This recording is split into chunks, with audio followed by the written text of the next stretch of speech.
The story kicks off as Hikaru spots a powerful beam of light shooting out from a building. Alarms blare inside, and the guards are freaking out after realizing something seriously important has been stolen. The thief is named Aki, and she makes an acrobatic escape, but the guards catch up to her on the roof. But Aki's no ordinary thief, she's a Mecha Yude host. So she whips out her weapon and starts taking them down, but they're packing anti-Mecha Yude gear. Despite her best efforts, she's captured and another host steps in, ready to reclaim the stolen cube. Aki's Mecha Yude isn't staying quiet, it speaks up insulted by how poorly its kind is treated. The blue-haired guy couldn't care less, seeing Mecha Yude as nothing more than tools for humans. He retrieves the cube and taunts Aki, but she's not done yet. With some tricks up her sleeve, she breaks free, and an epic battle ensues. The guy demands she be captured, but Aki is too quick and agile. In the chaos, she knocks the cube loose, breaking its container. Then a massive surge of power erupts from it, the same light Hikaru saw earlier. As the energy flares, Hikaru feels something strange, like a voice calling out for help. The next day, Hikaru heads to school, still shaken by what he saw.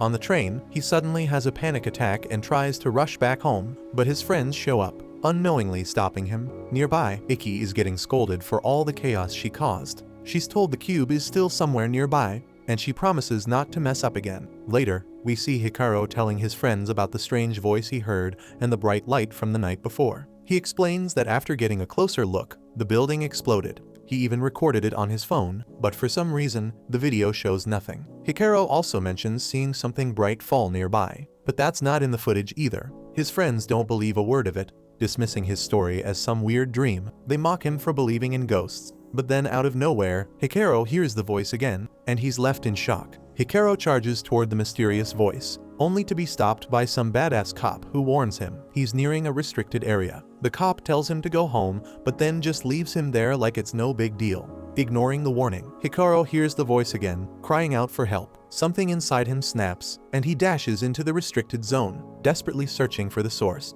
His frantic search leads him to a glowing cube, the voice coming from within it asking for help again. Hikaru is now shocked but curious, so he ends up touching the cube anyway. The cube suddenly shoots straight up into the sky, and now Hikaru is in a state of extreme panic when he sees it come back down, but before it touches him, it unleashes a massive burst of power. The light is blinding, so intense that even Aki wherever she is notices it. Hikaru, however, has bigger problem. A giant arm suddenly sprouts out of his back, and the arm is celebrating its freedom. Even weirder, Hikaru can't feel the arm at all. Then, while he's still trying to figure out where the voice is coming from, the arm casually reveals itself. It thanks Hikaru for saving it and asks for his name, but Hikaru, understandably losing his mind, has no idea what's going on. But the arm tries to be polite and introduces itself first, only to realize it's forgotten its own name. Hikaru, in full panic mode, tries to shake it off, but the arm is stuck to his hoodie like some clingy pet. Then, before Hikaru can even process this madness, a drone shows up and declares that its target has been found. Hikaru, thinking it's just some delivery drone, ignores it in his attempt to ditch the arm. But surprisingly, this is not an Amazon package, it's a weapon of mass destruction, and now Hikaru has to run for his life. As he runs, Hikaru yells at the arm to leave him the hell alone and go hang out with its drone buddy, but the arm insists that Hikaru is its only friend now. In the chaos, Hikaru trips, and the arm accidentally yanks his pants off. Pantsless and panicking, Hikaru still manages to use the arm to fend off the drone and stop it from slicing him in half. The arm points out with perfect timing that now is really not the time for laughing. Then, to make matters worse, several more Terminator-style drones appear, so the arm, trying to keep Hikaru calm, tells him not to worry because they just need to work together to escape. Elsewhere, a group gets word that the trigger arm has been located. One guy's pumped to have it back, but the rest of them are losing their mind, furious that it's made contact with some random human. They're not sure who the kid is, but they figure he's just some civilian. The president of the group leaves the whole mess to the angry white rooster of a guy, who immediately orders a perimeter around the area, and his top priority is to capture the trigger arm, and he doesn't give a damn what happens to the kid. Meanwhile, Hikaru manages to hide for a moment, and the arm compliments him on being a pretty fast runner. Hikaru, still freaked out, demands to know what the arm even is, but it has no clue, not even its own name. The only thing it's sure of is that Hikaru's a stand-up guy. The arm goes on to explain that without something called Arbitrium, it can't move freely, so Hikaru's confused, wondering what this Arbitrium thing is, but the arm's all over the place and just asks for Hikaru's name. Hikaru, still not interested in chit-chat, walks off, pointing out that the arm seems to work just fine for escaping on its own. The arm concernedly warns that they might still be in danger, worried about Hikaru's safety. But Hikaru's not having it. He blames the arm for all the trouble and says he'd be safer if he got far away from it. The further Hikaru gets though, the more the arm starts to weaken, practically begging him not to leave it behind. Hikaru hesitates and rushes back to help, but the arm recovers just as quickly, so Hikaru tries to leave again. This back and forth goes on a few times, and it becomes painfully obvious that Hikaru has to stick close or the arm will lose its energy completely. Realizing he's got no other choice, Hikaru reluctantly throws his hoodie back on, with the arm still attached. Just then, the drones show up again, but this time, Hikaru snaps and demands that the arm do something useful. The arm doesn't hesitate, it grabs Hikaru and drags him off. Meanwhile, the blue-haired guy up top figures the drones are enough to handle this civilian, as he has to focus on Aki, who's lurking nearby. Aki is down below, but surprisingly she's so terrible with directions, so the voice in her ear is trying to guide her, telling her to go the other way, but instead of taking the long way around, Aki's arms contemplate smashing through the building, but she decides to squeeze through an opening instead. Meanwhile, Hikaru is still running for his life, but Aki eventually tracks him down, and she unleashes her arms to take the drones down with ease.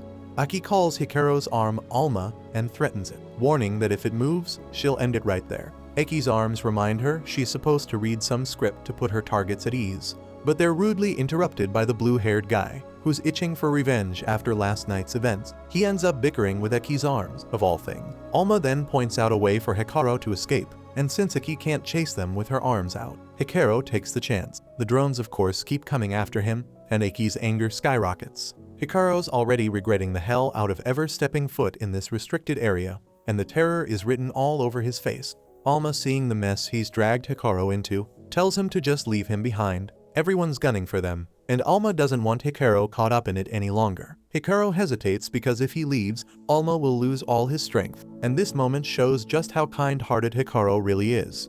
Alma's resolve strengthens, and he reminds that he never wants to see good people get hurt, so he tells Hikaru to forget everything and run as fast as he can. Just then, Aki obliterates the blue-haired guy, and she's had it with Alma's constant running. Alma cornered surrenders and agrees to do whatever Aki says, as long as she lets Hikaru go. But Hikaru's no longer the same scared kid, so he's done with being a coward, and it also would leave a sour taste in his mouth if he ran away now. Aki, clearly fed up, decides she'll have to destroy both of them. But Alma does something unexpected. He tells Hikaru to step forward, but Hikaru hesitates, confused, so Alma insists this is the only way out. Hikaru takes a deep breath, trusts the arm he just met, and charges forward. And in that moment, Alma undergoes a wild transformation, giving Hikaru the power to land a punch on Aki so hard that all she can do is reach out helplessly as they make their escape. They crawl out of a sewer not long after, and Hikaru finally introduces himself properly this time. Back at the building, some kid collapses in fury, demanding to know who stole his mecha Yude. He's seething, declaring that the trigger arm is his. Meanwhile, Aki's boss is disappointed to hear she let the arm slip away, but he gets it because no one could have predicted a civilian would manage to control Alma. Time's ticking though, and their enemies will be hot on their trail, so he orders Aki back out to retrieve the arm. Later on, Hikaru heads to school, trying to act normal while hiding the fact that he's got a giant, talking arm attached to him. He then thinks he's in the clear until he walks into class, and his heart sinks when he spots Aki, now the newest student in school. Ignoring everyone, the furious Aki drags her seat right next to Hikaru's seat, and introduces herself with a cold, angry glare, and that shit leaves our poor boy completely speechless. Then, as Hikaru tries to shrug off Aki's intense death glare, he has no idea that someone else is also keeping an eye on him. Two agents, Wanner and Tuz, are watching him from a nearby building. They work for the Kagami Group and have been assigned to recover the trigger arm by any means necessary, including murder. Although Tuz isn't thrilled about the idea of killing a kid. Later after class, Hikaru sneaks into the bathroom, hoping to escape Aki. He never imagined she'd actually follow him to school, but today it doesn't seem like she's looking for a fight. Hikaru figures she's trying to avoid making a scene on school ground. Regardless, Alma thinks this is their chance to talk things out. Yesterday's chaos left them no choice but to fight Aki, but thinking back, she did seem somewhat friendly at first, though Hikaru remembers it a bit differently, and his missing favorite pants a proof of that shit day. Still, there aren't many people he can talk to about Alma. His options are limited: go with Aki or head to the police. Hikaru asks Alma what he thinks, but Alma is too busy having fun messing with the toilet paper to really care. However, Aki, who had been eavesdropping from the next stall, cuts in. She tells Hikaru that going to the police is a terrible idea, they'd hand him straight over to Kagami. She then climbs over the stall and tells Hikaru she's here to be his bodyguard. But Hikaru, flustered by how close she is in the boys' restroom, panics and bolts out the door, with Aki chasing after him. Later, after losing Aki, Hikaru is having lunch with his friends, but given how Aki has been relentlessly chasing him lately, his friends are starting to think he might be in a relationship with her or something. Hikaru denies it, but his weak protests aren't exactly convincing, especially when Aki shows up on the roof, looking for him yet again. Hikaru's friends call Aki over, pointing out that he's right there. But in that very moment, Hikaru seems to have disappeared. Somehow he managed to slip away and hide in the blink of an eye. Alma, confused by Hikaru's behavior, wonders why he's dodging Aki when they'd already agreed to try talking to her. But just then, one of Hikaru's classmates shows up on the roof, clearly having searched for Aki all over. She introduces herself as Meru, all smiles, and says it's nice to finally meet Aki. But Aki's reaction is not exactly warm and fuzzy. Meru, being as cheerful as ever, mistakes Aki's cold expression for nerves. After all, she's the new kid. So by trying to make things less awkward, she offers Aki a tray of cookies as a welcome gift. Hikaru braces himself, half expecting Aki to blow up, but to his shock, Aki seems completely mesmerized by the cookies, and without a second thought, she grabs a fistful and shoves them into her mouth. Meru, a little taken aback by how fast Aki inhaled the cookies, is happy her gift was appreciated. She then asks if they can be friends, and Aki, still chewing, casually says she doesn't mind. Watching this unfold, Hikaru is stunned because Aki seems way more normal than he had initially though. But that doesn't mean he's about to strike up a conversation with her. So he slips on his noise-canceling headphones and decides to nap his way through the rest of the day, hoping to avoid her. Meanwhile, as Aki continues devouring the cookies, Meru starts asking about her relationship with Hikaru. That's when Aki suddenly remembers she was supposed to be looking for him this whole time.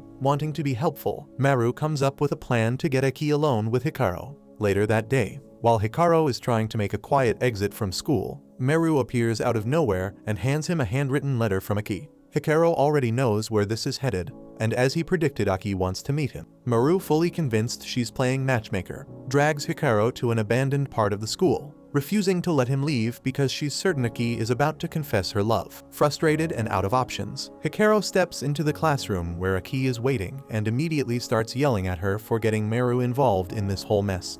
Aki, completely unbothered, denies everything, explaining that this was all Meru's idea. Still, Hikaru points out that she's been following him around all day and demands to know what her deal is. Finally, Aki cuts to the chase, revealing that she's part of an organization called ARMS, and her mission is to watch over Alma as his bodyguard. Alma thinks this is fantastic news. After all, Aki protecting them sounds like a win. But Aki quickly clarifies, saying her job is to protect Alma, not Hikaru. She isn't too concerned with what happens to Hikaru, but since Alma is linked to him, there's not much she can do to separate them. As part of her mission, she's supposed to bring both of them back to headquarters. She assures Hikaru that nothing will happen to him as long as he cooperates, and while Alma sees this as great news, Hikaru remains skeptical, because he's still not sure if Aki can be trusted. Alma understands Hikaru's hesitation, but insists that Aki knows something important about him, something they need to find out. Alma is still curious about who he is, and Hikaru feels bad for him, so Hikaru reluctantly agrees to go with Aki, even though he doesn't fully trust her. But before committing though, Hikaru demands to know why Alma loses power whenever he moves too far away from him. After witnessing this firsthand, Aki's mind short-circuits for a moment. In her experience, a mecha Yude fusing to something as simple as a jacket shouldn't be possible, and there's no intel on anything like this. She then steps closer to Hikaru, telling him she needs to take him in for testing. But her sudden aggression freaks him out, so Hikaru panickedly asks Alma if there's any way they can get out of this. Alma tries to use the same power they'd unleashed on Aki the day before. There's a massive flash of light, but nothing happens because Alma's still too weak, so that leaves Hikaru with only one option. He grabs Alma and bolts. Running as fast as he can, Hikaru heads for the front door. But just as he's about to escape, Meru steps in his way, blocking the exit, and she tells him he should finish talking to Aki before she lets him leave. Meanwhile, outside the building, Duz and Wanner are keeping a close watch on the entrance, but since there's a schoolgirl standing outside, they can't make a move without blowing their cover. Inside, Hikaru frantically searches for another way out, but all the other exits have been boarded up, so with no options left, it looks like his only choice is to head up. Meanwhile, Aki is desperately trying to track him down. Dex, her right arm, chimes in, saying she should head down the right hall, while Cinny's her left arm argues she should go left. But surprisingly, Aki ignores both of them and goes rogue literally. She smashes through the floor, crashing directly on top of Hikaru. Now there's no escape for Hikaru, but Aki can't wrap her head around why Hikaru's running when he literally spared her life just yesterday. Hikaru then tries to explain by saying that he could never kill anyone, but Aki's not hearing it anymore. She's convinced he's up to something shady, using Alma as part of his scheme. Alma tries to defend him, claiming Hikaru's not the bad guy here, but Aki's too far gone in her suspicions, so Alma tries to use his powers to protect Hikaru. But when Alma's powers fail to activate again, Aki takes it as undeniable proof Hikaru isn't bonded with Alma, so her mind's made up that Hikaru's gotta go, and she's ready to end it all to protect Alma. But of course, this is when Meru bursts in, drawn by all the noise. And wouldn't you know it, she catches a glimpse of the scene and immediately jumps to the wrong conclusion, thinking she's interrupting a private moment, so she awkwardly turns around and leaves without a word. And as soon as she's gone, Aki moves in to finish the job, but Hikaru's already vanished, forcing her to start the hunt all over again. Once Aki's out of sight, Hikaru quietly gets to his feet and tries to slip out through the front door, but he's stopped by Wanner, who's now wearing one of those Kagami group uniforms, instantly putting Hikaru on high alert. Wanner casually says he needs Hikaru's help, but seriously, after the Kagami group nearly killed him with drones, Hikaru's in no mood to offer any favor. Wanner then offers a half-hearted apology, claiming the drones were a mistake, but he's really only sorry they didn't finish the job, and without warning, he blasts Hikaru with a sonic cannon. It doesn't physically harm him, but Hikaru drops to his knees, overwhelmed by dizziness. Wanner then kicks the door open to give Tuz a clear shot, but like an idiot, he's blocking her view. But by the time he steps aside, Alma has already dragged Hikaru out of range. Even though Hikaru's still reeling, the danger's far from over, so he scrambles back inside, desperate to escape the nightmare. Tuz is pissed at Wanner for screwing up her shot, so she decides to stop wasting time and starts blasting through the walls, hoping to nail Hikaru. Hikaru is freaking out, sure that she's going to kill him, but Alma has something else on his mind. Even though Wanner's using a mecha Yude, Alma can't sense any consciousness from it, which is seriously weird. Right then, Wanner hits Hikaru with another sonic wave, and Hikaru crashes at the end of the hallway. But just as Tuz takes her shot, Aki swoops in, saving his life at the last second. Not backing down, Wanner fires off another sonic wave, so Aki tries to block it. But just like Hikaru, she gets dizzy and drops to the ground. Wanner is loving every minute of this because he lives for making people suffer. But Aki not going down that easy, so she pushes herself back up, determined to protect Alma, and she begs Hikaru to run while he still can. Hikaru hesitates, not wanting to leave Aki to fight alone, but she begs him to go because they can't let the Kagami group get their hands on Alma. Hikaru finally listens, dashing away while Aki keeps Wanner busy. But of course Wanner's not done. He pulls out a new weapon, and Aki has no idea how to handle it. Meanwhile, as Hikaru races up the stairs, he grows increasingly frustrated with everyone coming after him.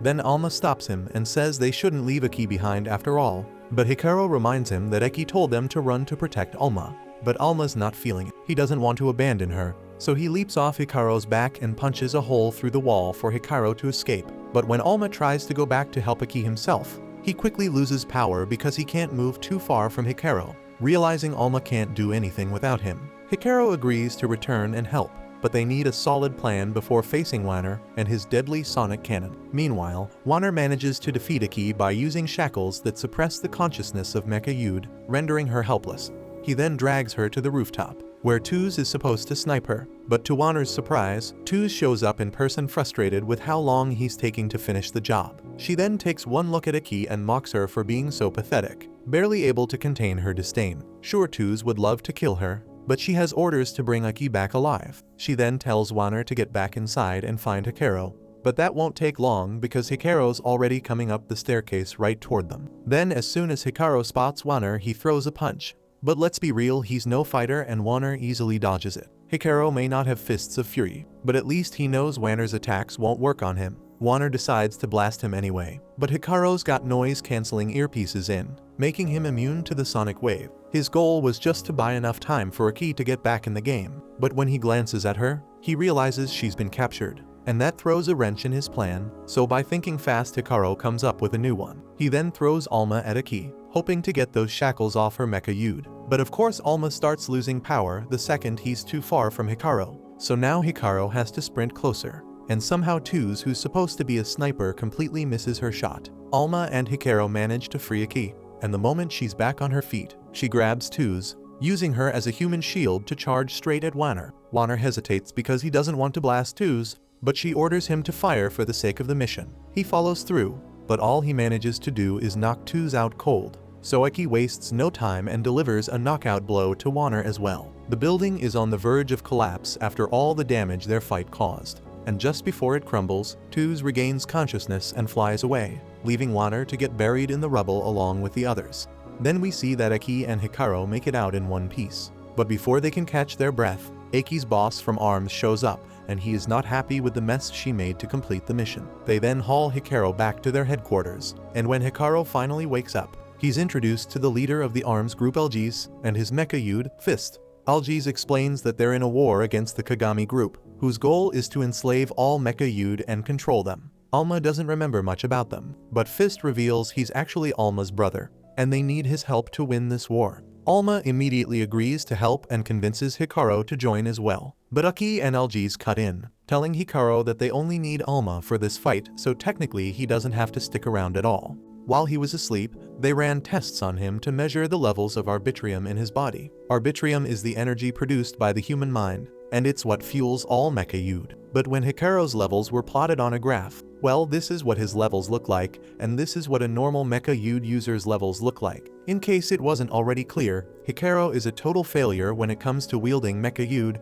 and there's no sugarcoating it. Algiz then admits that Hikaru might have been the one to awaken Alma, but he's also the reason Alma is now fused to a jacket, and on top of that, he can't even use Alma's power. Despite this disaster, they have no choice but to leave Alma in Hikaru's care for now. However, Algiz makes it painfully clear Hikaru is not allowed to act on his own under any circumstances because he simply cannot handle himself. Alma then tries to defend Hikaru, pointing out that the only reason Kagami didn't capture him is thanks to Hikaru.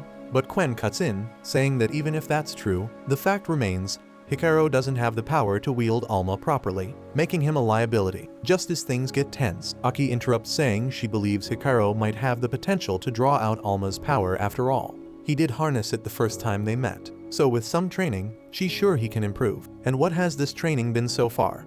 Alma doing push-ups on the school roof. Sure, Hikaru's grateful Aki offered to train him, but he's seriously questioning how effective this is when Alma is doing all the work and he's just sitting there. But Aki tells him that training Arbitrium is all about spirit, so he just needs to psych himself up to make himself stronger. That's all well and good, but it still doesn't explain how exercise is supposed to boost his Arbitrium. Nonetheless, Hikaru decides to just roll with it for now. A few moments later, Eki gets a call from ARMS, telling her she has to return to headquarters immediately. So she cuts Hikaru and Alma's so-called training short and drags them back with her. Apparently, there's been a string of incidents where mecha Yude have been ripped away from their wielders, and surprisingly, this guy is the third victim this week. Algiz is convinced this has Kagami's dirty fingerprints all over it, likely the work of a new agent. So his top priority now is to recover the stolen mecha Yude as fast as humanly possible before things go from bad to worse. Alma, clueless as ever, asks what too late even means, so Dex breaks it down for him. If someone's mecha Yude gets forcibly ripped from their body, they're dead in a few days, no question. They're not entirely sure why, but the best guess is that Arbitrium starts leaking out from the fusion point, draining the poor soul's strength until they just wither away. A lot about Arbitrium is still a mystery, but one thing's clear. It messes with the human body in ways they barely understand. For example, anyone who fuses with a mecha Yude gets a ridiculous boost in physical ability. Not that it helps Hikaru since Alma didn't fully fuse with him. He's still just a regular guy, no superpowers for him. Eki spots some marks on the victim's arms and instantly knows the culprit used a worm-type mecha. Algiz is already reading her mind, so before she can say anything, he shuts it down. Her job is to protect Alma, period, with no side missions and no personal vendettas. The second Algiz is out the door. Aki naturally ignores everything he just said and announces she has something she needs to investigate for personal reason, and since she's stuck babysitting Hikaru, he's tagging along whether he likes it or not. Meanwhile, over at the Kagami group, they're panicking because Jun Kagami's younger brother has stolen an experimental artificial mecha Yude and vanished into thin air. No one knows what his plan is, but it's definitely not good. The 3rd Division offers to handle it, but considering they're the same clowns who let Alma escape last time, the White Ravens are given the job instead. Elsewhere, Hikaru is out with Aki late into the night, and by now he's figured out she's snooping around, investigating that case even though Algiz told her not to. Still, he wonders if it's really a good idea for them to be out here alone. Aki flat out ignores him. But just then, they hear car horns blaring nearby. On the other side of the containers, they spot the White Ravens, busy searching for Kagami's younger brother. Their leader Imada orders his men to keep scouring the area. But of course, that's when Aki and Hikaru show up. Hikaru as usual thinks it's a terrible idea to get involved with anyone from the Kagami group. But Aki unfazedly assures him everything will be fine as long as he sticks close and keeps Alma hidden. She steps up to Imada and casually asks if he knows anything about a worm-type Mecha Yude wielder. At first, they think she's just some random girl, but the second she mentions Mecha Yude, their mood flips. Imada and his squad go hostile. There's no way they can let the general public find out about the mechas. They charge in to capture her, and Aki's left with no choice but to fight back. She calls out Senis and Dex for backup. Imada's taken aback when he realizes she's a mecha wielder, but orders are orders. He tells the White Ravens to regroup and attack again. Meanwhile, Hikaru gets knocked aside in the chaos, and as he's struggling to get back on his feet, he spots a young boy with an inhaler hiding in a corner. Hikaru tells the kid it's dangerous to be here and asks if he's okay, but the boy doesn't respond, and instead he bolts. Hikaru has no idea who this kid is, but something doesn't sit right with him, so he takes off after the boy, leaving Aki to handle the White Ravens solo. Imada, noticing this, has his Mecha Joe transform into a bike, and he speeds off to chase the kid too. At the same time, a few White Raven members catch up to the kid and Hikaru. So Hikaru steps in front of the kid, ready to protect him. The White Raven guys look more than happy to beat the crap out of Hikaru if it means getting to the kid, but right before Hikaru gets smacked, Alma pops out and blocks the hit. Just then, they spot Imada and his Mecha Yude bike zooming straight toward them. Hikaru turns around to tell the kid to run, but the kid's already vanished. Imada's original target may have slipped away, but now that he's spotted Alma, he switches gears and goes after him instead. Alma quickly realizes they're in trouble, so he tries to drag Hikaru to safety. But let's be real, there's no way Alma can outrun a motorcycle. So Imada easily catches up and grabs Alma, smug as ever for capturing the trigger arm. Just when it looks like Imada's won, Aki comes out of nowhere, knocks him clean off his bike, and pins him down. She demands answers about a worm-type Mecha Yude wielder, and Imada and Joe, not wanting to get squashed by a shipping container, reluctantly agree to cooperate. But it turns out they genuinely don't know anything about a worm-type wielder, so Aki frustratedly drops the container and lets them go. She's not happy about the dead end, but she's even more pissed at Hikaru for running off like an idiot. Hikaru tries to explain he saw a kid being chased and just wanted to help, but Aki's having none of it. She tears into him, furious that his reckless behavior almost got Alma captured. As much as she wants to believe in him, he's still powerless, and she tells him point blank that he can't do anything on his own. Meanwhile, the kid from earlier is watching everything unfold from the rooftops, clearly interested in Alma too. He's just waiting for the right moment to make his move. Back on the ground, Hikaru is just as furious with Aki. After all, she's the one who dragged him into this mess in the first place, without bothering to explain a damn thing. So why should he trust her or blindly follow her orders? And he's had enough. And if anyone's to blame for this disaster, it's her. So he tells her he's done, and he's just going to go home. Senis and Dex then ask Aki if it's really okay to let Hikaru just walk off on his own, but she's too mad to care. She snaps that she doesn't give a damn what happens to him. As Hikaru storms away, Alma tries to talk sense into him, suggesting he go back and apologize to Aki after all. She is the one protecting them, but Hikaru flat out refuses.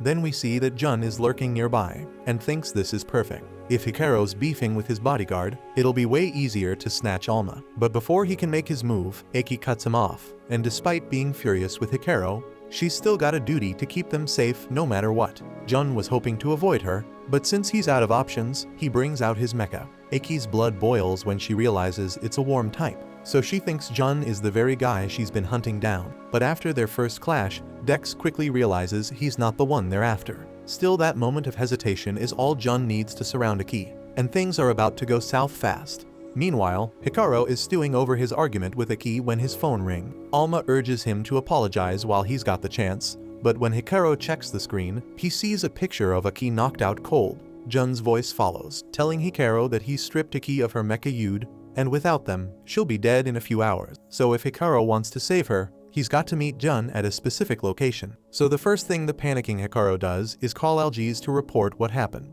Algiz is obviously worried about Akai, but he warns Hikaru not to go after Jun because that's exactly what Jun wants. He says he'll send some agents to track them down, but in the meantime he orders Hikaru and Alma to stay put and not do anything reckless. Hikaru is beyond fed up with being told he's too weak to handle anything, and he's starting to believe it might be true.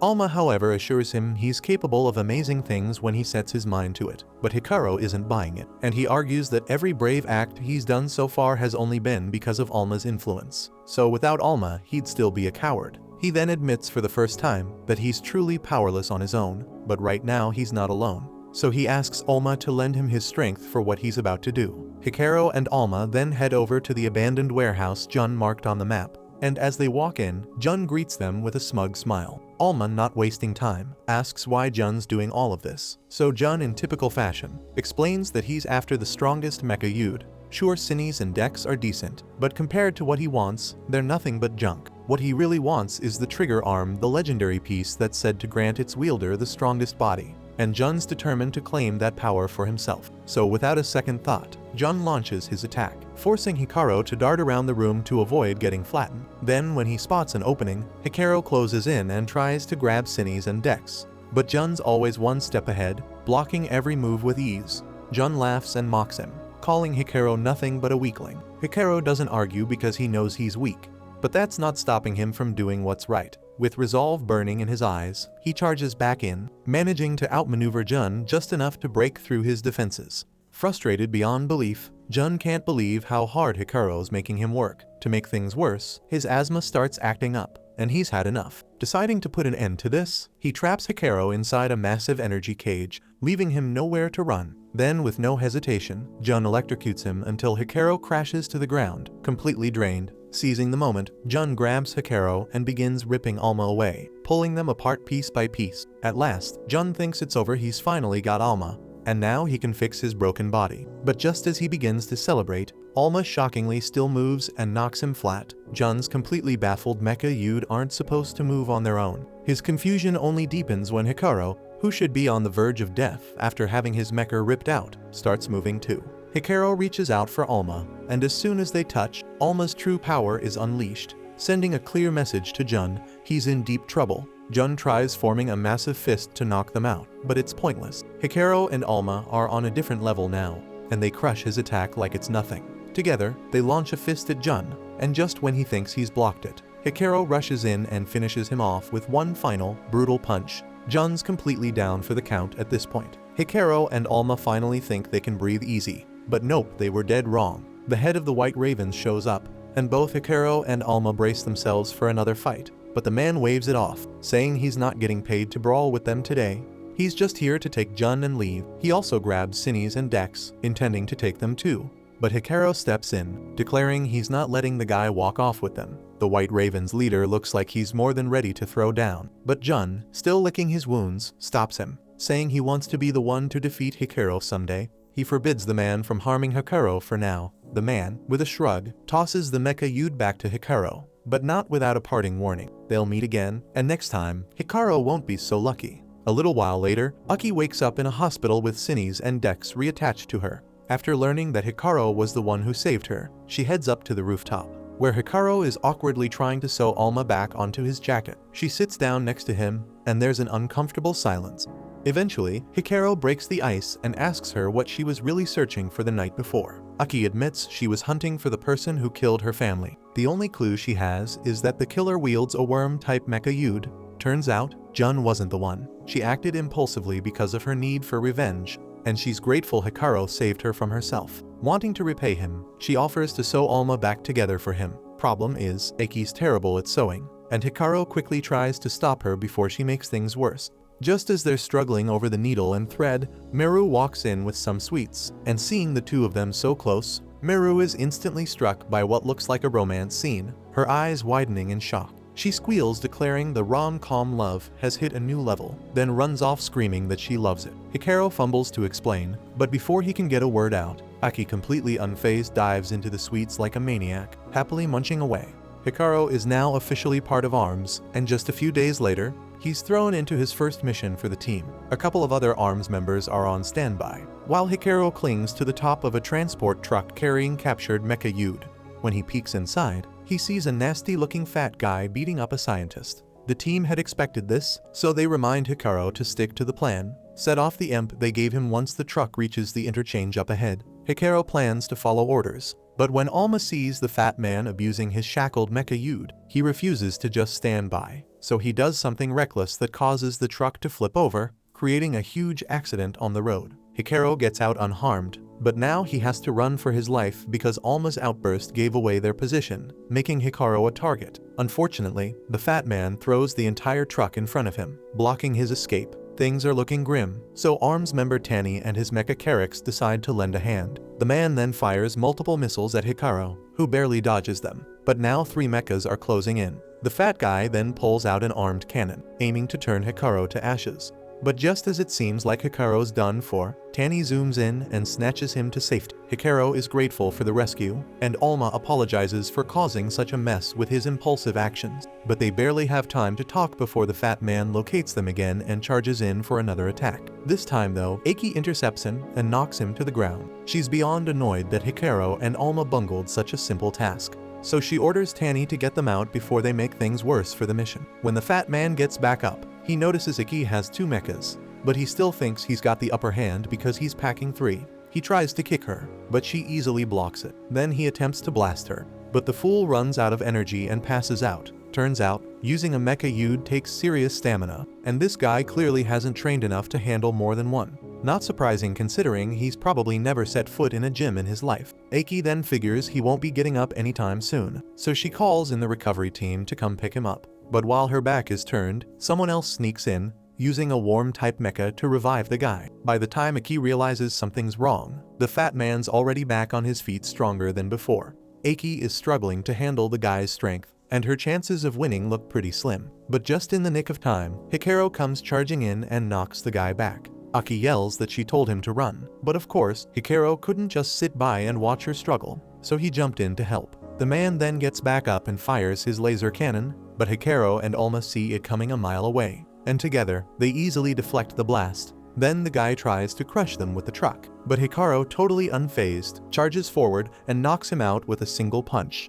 When the fight's over, Tani comes up and congratulates Hikaru for doing such a solid job. Thanks to his efforts, they were able to rescue a ton of mecha Yude, and Hikaru basks in the praise. But Aki seems more interested in the knocked out guy. Back at headquarters, Aki is in the shower, lost in flashbacks of her time with her sister, and the promise she made to protect her. A promise she ultimately failed to keep. And now all she has left is the drive to avenge her family. Outside the shower, a nervous scientist Aki had asked for help is waiting for her. When she finally steps out, he starts freaking out because it's the first time he's seen her right out of the shower. He quickly explains that he's just here to report on the issue Aki asked him to look into. But unfortunately, they didn't get any useful info from the guy they captured. They inspected the mecha Yude he was using, and none were worm types. But Aki's sure she saw a worm type, so something weird is definitely going on. The scientist, trying to be supportive, tells Aki he knows she's out for revenge and promises to help her investigate with everything he's got. He even tries to convince her to rely on him instead of Hikaru. But by the time he finishes his little speech, Aki's already gone to find Hikaru. Over at Hikaru's house, Alma wakes up and realizes they've overslept, and if Hikaru doesn't get up soon, they're going to be late for school. So Alma panics and starts trying to drag Hikaru out of bed by his pants, even offering to help him change clothes if that's what it takes. But just as Alma's making a mess of things, Aki bursts into Hikaru's room through the window, seeing that he's not ready for school. She also says she'll help him get dressed whether he likes it or not because her offer is non-negotiable. Meanwhile at school, the whole class is buzzing because there's a rumor that a new transfer student is joining today, and apparently the guy's filthy rich. So naturally everyone wants to meet him. Right then the door swings open, and there's Aki holding a half-naked Hikaru. Everyone immediately assumes there's something going on between the two, and Meru's mind starts running wild with all sorts of fantasies. Then once Aki sets Hikaru down, Meru casually informs the class that the new transfer student will be arriving soon. This is news to Aki as well, but just as she's processing it, a call blares over the PA system, and some guy is yelling for Hikaru to come to the roof. So Hikaru and Aki head up there, only to find Jun waiting for them. The second Sinis and Dex lay eyes on him, they immediately attack, remembering what Jun did to Aki the last time they crossed paths. But Jun blocks the attack with his mecha. Already annoyed by the interruption, He's about to take her down when he gets a message from Taudu, the head of the White Raven. Taudu isn't having any of it and reminds Jun that the only reason he's allowed at school is because he promised not to use his mecha. But here he is already breaking that promise. Jun tries to argue that Eki started it, but Taudu shuts him down because there are no exceptions. Left with no choice, Jun withdraws his mecha and surrenders.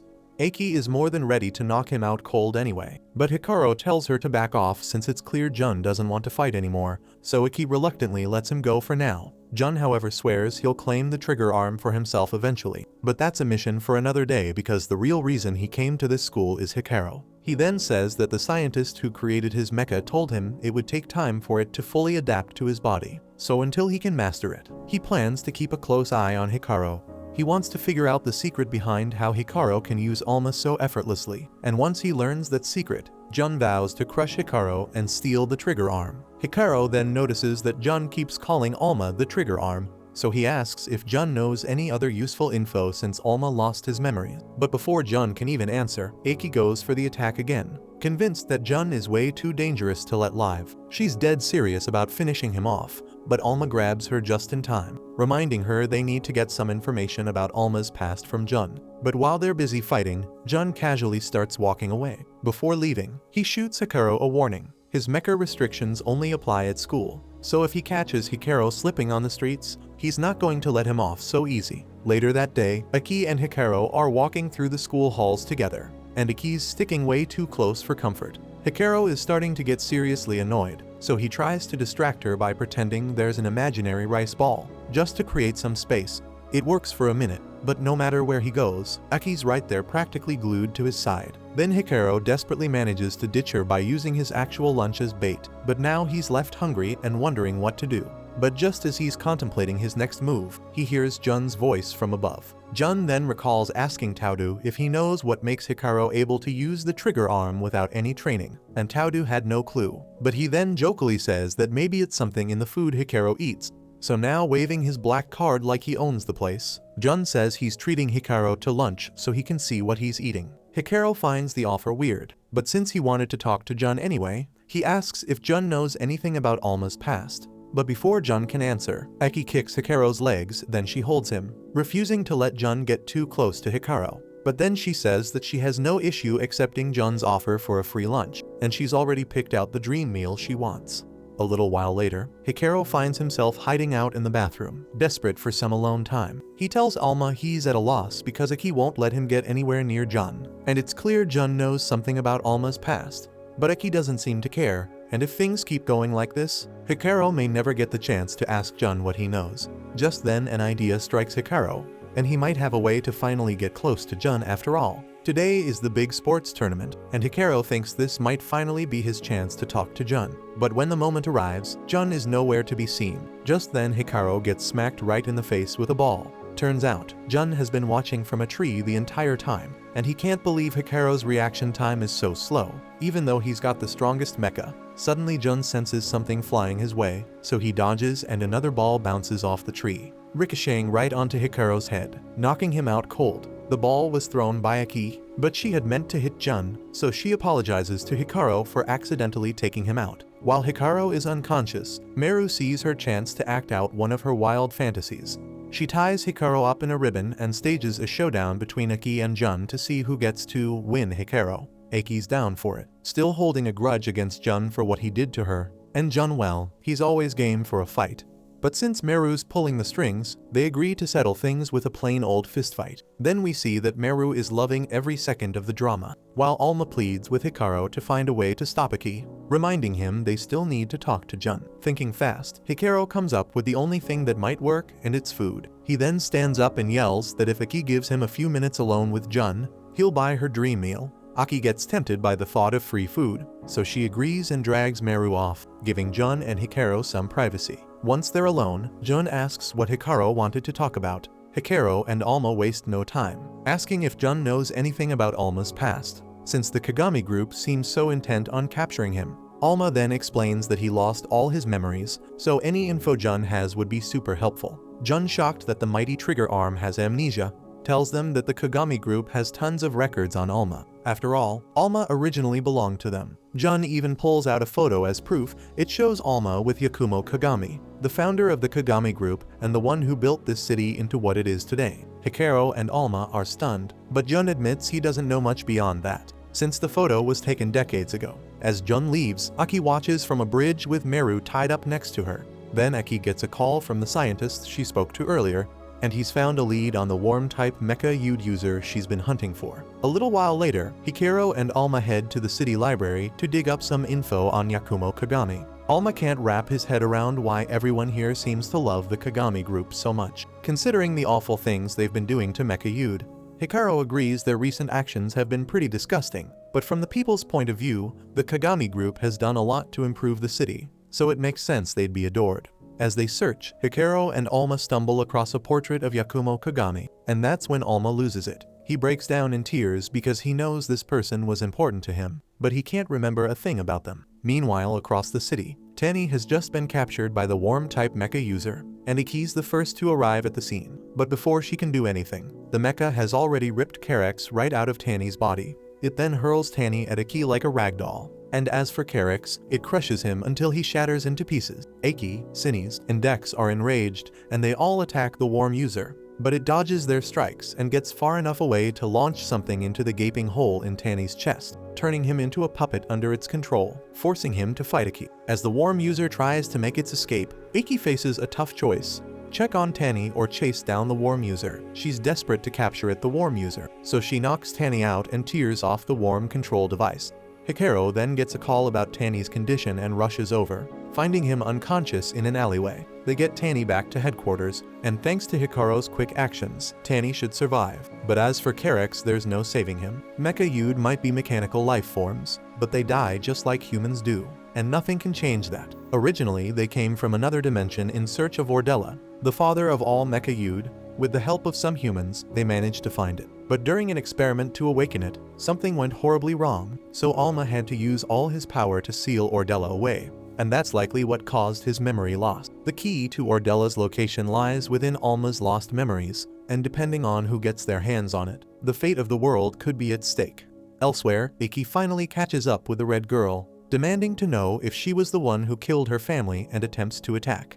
But when the red girl turns around, Iki is stunned because she notices a toy in her hand, and it belongs to her little sister. We then flash back to just before Iki meets her sister. When Iki meets up with Quen, he tells her that the worm-type user she's hunting is still on the loose. He only discovered this because the incident reports showed someone other than Jun was stripping people of their mecha. This had been going on for months, so Iki became furious and grabs him by the collar, demanding why he didn't tell her sooner. Quen tries to defend himself by saying that he didn't know either until now, and the only reason he even found out was by hacking into the ARMS database to help Iki. She then lets him go. But the fact that this info has been in ARMS' database for months means one thing: Algiz knew the whole time and decided not to tell her. Quen speculates that Algiz was likely investigating these incidents himself, tracking them for 8 years now. Just then, an alarm blares, so that means that the worm-type user is active again. Iki doesn't hesitate and charges out, ready to confront her arch-enemy. The story then shifts back to the present, where Iki confronts the worm-type user,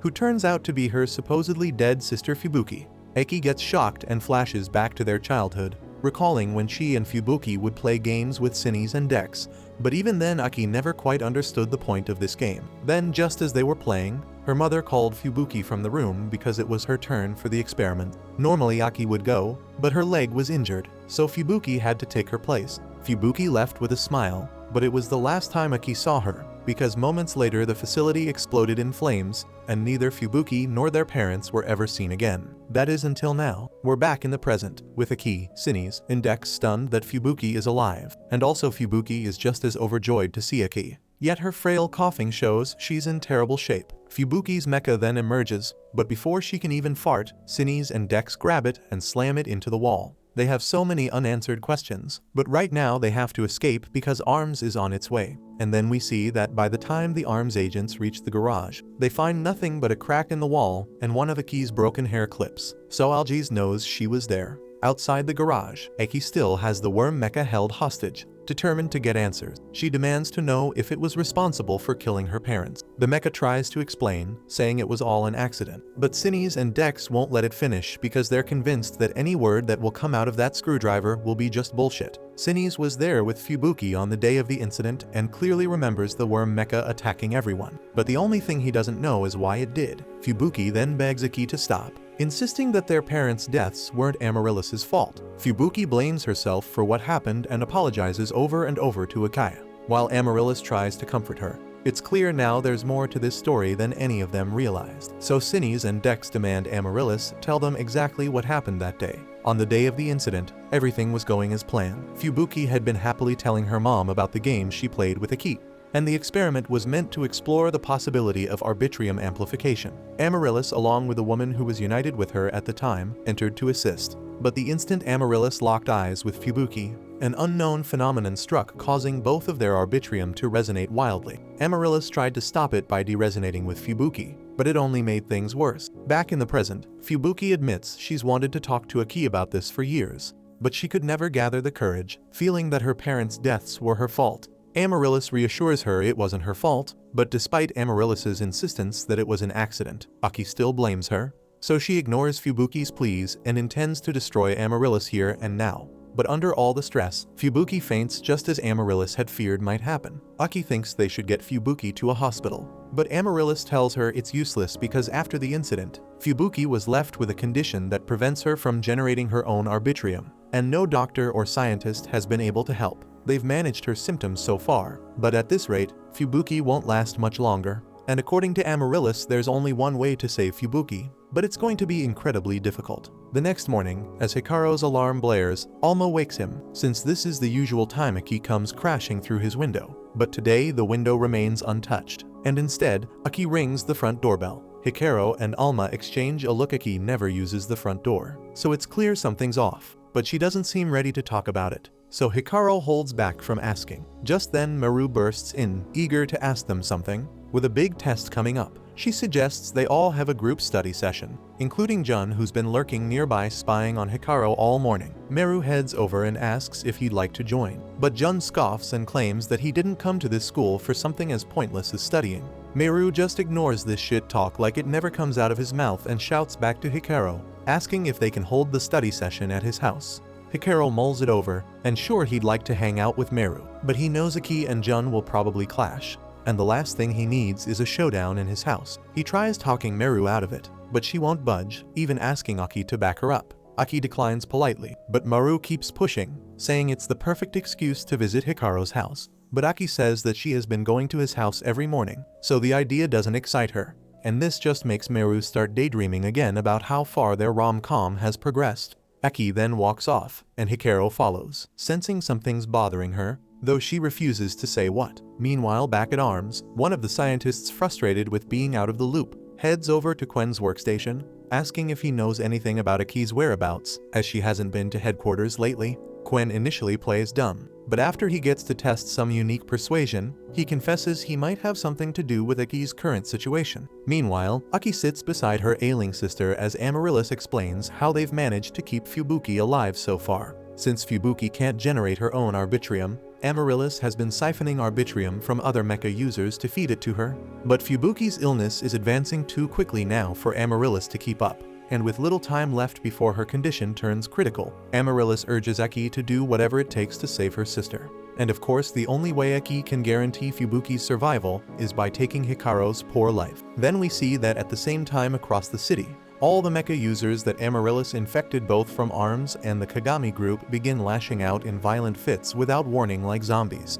Algiz seems to have an idea of what might be behind it, so he orders all available ARMS agents into the field to restrain the rogue mecha users, while Kagami gives the same directive to their group. Later that evening, Meru, Jun, and Hikaru are heading to his place to study. But as they're walking, Hikaru gets an urgent message from Algiz, so he quickly cancels on them and runs off in the opposite direction. Soon after, he arrives at ARMS headquarters, where Algiz apologizes for calling him in on such short notice, but explains there's a crisis. Dozens of mecha users have suddenly spiraled out of control, and Algiz suspects the worm-type mecha user is responsible. He even has footage of Aki making friendly contact with this worm user, which raises suspicions that Eki might somehow be involved. So if Algiz is right, that would mean she's betrayed both humanity and the mecha kind. For now, he plans to capture her for questioning, but given her strength, they may have to use force to bring her down. Alma and Hikaru can hardly believe Algiz suspects Eki because she's one of their own. But Algiz points out that the organization can't run on feelings alone, and also the only reason Eki joined ARMS was because her goals aligned with theirs. So if her goals have changed, there's nothing to keep her from betraying them. Hikaru refuses to believe Eki would ever turn against them, so he races off to find her before ARMS does, hoping to figure out what's really going on. That's the plan at least. But on his way he runs into Quen, who reminds him that he has no clue where to start looking. But luckily Quen has thought it through, and has come up with a foolproof plan to track Eki down, and it involves this idiot. Hikaru immediately recognizes this goofy as Wanner, the guy who tried to kill him a few days ago. It's clear Wanner doesn't want to be here, but he doesn't have much of a choice. And before they can even discuss their plan, Wanner's mecha emerges and starts profusely apologizing for Wanner's action. Hikaru's confused because he thought Wanner's mecha was supposed to be brainwashed. But after Wanner's capture, ARMS managed to remove the shackles and free Kagemaru. Quen was reluctant to let Kagemaru relink with Wanner, but with no other options, and since Kagemaru insisted, he allowed it. Kagemaru then declares he's going to teach Wanner what it truly means to fight for justice, and that Wanner is going to learn, even if he has to beat it into his skull. Forcing Wanner down onto his knees, Kagemaru makes him apologize, with Wanner swearing to Hikaru and Alma that the two of them will be valuable on this mission. Out in town a while later, Kagemaru is scanning every inch for Eki, but Wanner keeps whining about wanting to go home, which gets on Kagemaru's last nerve. So he snaps at him to work harder if he's serious about atoning for his past mistakes. Hikaru and Alma are starting to doubt if this is even the best way to find Eki, but Kagemaru reassures them, saying it's only a matter of time before they'll track her down soon, thanks to the acoustic sonar that's picking up the resonant frequency of her arbitrium. Just then Hikaru is ambushed from behind, but Kagemaru shields him out of danger just in time. The attacker turns out to be Jun, who's clearly sick of Hikaru avoiding him. He declares he won't leave Hikaru alone until he figures out the secret behind Hikaru's powers. With Jun likely tagging along now, Alma asks if he's down to help them search for Eki. But since Jun has never been a fan of Eki, he scoffs, questioning why he'd want to help. So Alma, determined to get his help, promises to spill some of Hikaru's secrets at the study session if Jun agrees. Jun takes the bait, and word of this gets back to Taudu, who informs Jun's brother, asking if he should send someone to keep an eye on Jun. But Jun's brother doesn't give a damn about Jun's safety, insisting that the company's priorities come first, so he won't be sending anyone to babysit him. Meanwhile, Kagemaru has tracked Eki's arbitrium to a parking garage. The signal is strong, so he's convinced she must be close. But when they reach the source, they're faced with Eki herself, who looks dead set on following Amaryllis's advice if it means saving her sister. Elsewhere, Fubuki becomes suddenly energized, eagerly asking Amaryllis if her sister will be alright. Amaryllis assures her, telling her not to worry because Eki loves her. So Fubuki with a smile shakes her head and says that Eki better save her this time. Hikaru and Alma are both uneasy about Eki, wondering if she's tangled up in something involving the worm user. Just as Algiz hinted, when they press her about it, she shuts them down and says she needs Hikaru to come with her. Hikaru agrees because he trusts her, but he demands to know what's going on. Yet even though he's already agreed to help, Eki leaps into the air and attacks him out of nowhere, completely blindsided. Hikaru is about to get knocked out when Jun intervenes, stepping in to defend him. Though Jun doesn't particularly like Hikaru, he's sworn to be the one to take him down, and there's no way he's letting Eki beat him to it. Eki tries to fight her way past Jun, but his sheer strength outclasses hers by a mile, so within moments he has her restrained. That's when Hikaru steps up, firmly telling Jun to let Eki go. Sure, she attacked him first, but Hikaru insists she must have a good reason. He pleads with her to calm down and talk to him, saying he doesn't know what she's going through, but he is willing to help if she'll just explain. Eki hesitates, unsure of what to say, but that's when Sinis and Dex chime in, revealing the truth. Eki's sister Fubuki is still alive but gravely ill due to a lack of arbitrium. She needs an enormous amount to survive, and Eki has been desperately searching for a way to save her. According to Amaryllis, Hikaru might have enough arbitrium in his body to cure Fubuki, given his ability to awaken Alma. But as soon as the name Amaryllis comes up, Jun starts laughing. He claims he knows exactly what's happening. The Kagami Group's extensive records on Amaryllis leave him confident that Amaryllis is controlling Fubuki, likely holding her hostage. Sinis and Dex don't buy it and angrily argue with him, but Hikaru silences everyone. Despite everything he declares, he's still willing to go with Eki because after all they're friends. Aki is stunned because this is the first time Hikaru has ever called her his friend. But before the moment lingers too long, Alma chimes in reminding everyone there's still a special meal to hit after all this chaos. So the quicker they help Aki, the quicker they can all dig in. Jun grows visibly frustrated, feeling like no one listened when he made it clear that Amaryllis is trying to trick them. He refuses to let Hikaru go, but Hikaru shakes him off and tells him he has no right to interfere. And then he looks to Aki while extending his hand, ready to help her save Fubuki. However, as Aki looks at him and remembers how kind he's always been to her, she realizes she can't go through with her plan to sacrifice him. Instead, she steps back, telling Hikaru she doesn't need his help. There have to be other ways to save Fubuki,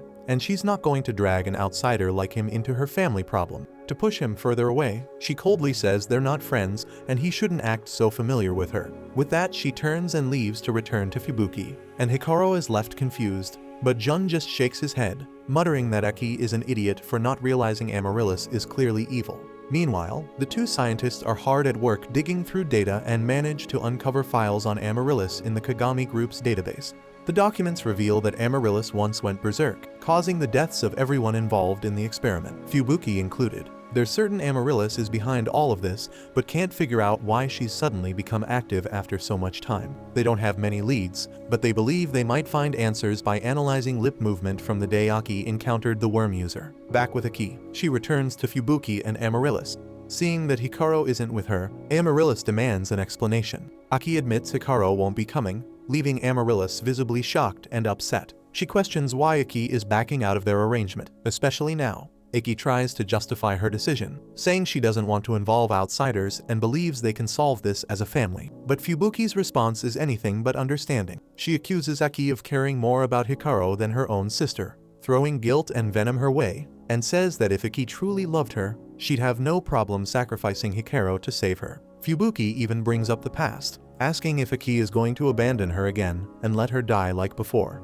You'd almost think someone called the fire department with all this gaslighting, but Aki, blinded by her love for her sister, doesn't notice anything is off. Instead, she offers herself as a replacement, volunteering to become Fubuki's Arbitrium battery in Hikaru's place. At the same time, Alma is trying to convince Hikaru to go after Aki, but Hikaru hesitates, feeling he has no right to interfere. Aki clearly said she didn't need his help, and her quest for revenge is something he can't relate to, so he doesn't want to impose or risk getting in her way. Meanwhile, Jun has been minding his own business, uninterested in Aki's fate. But when he hears Hikaru say he doesn't want to interfere, it strikes a nerve, reminding him of the regret he felt about his own brother. Suddenly, Jun becomes deeply invested in pushing Hikaru to act. Grabbing him by the collar, Jun demands he stop wallowing in self-pity and make a choice.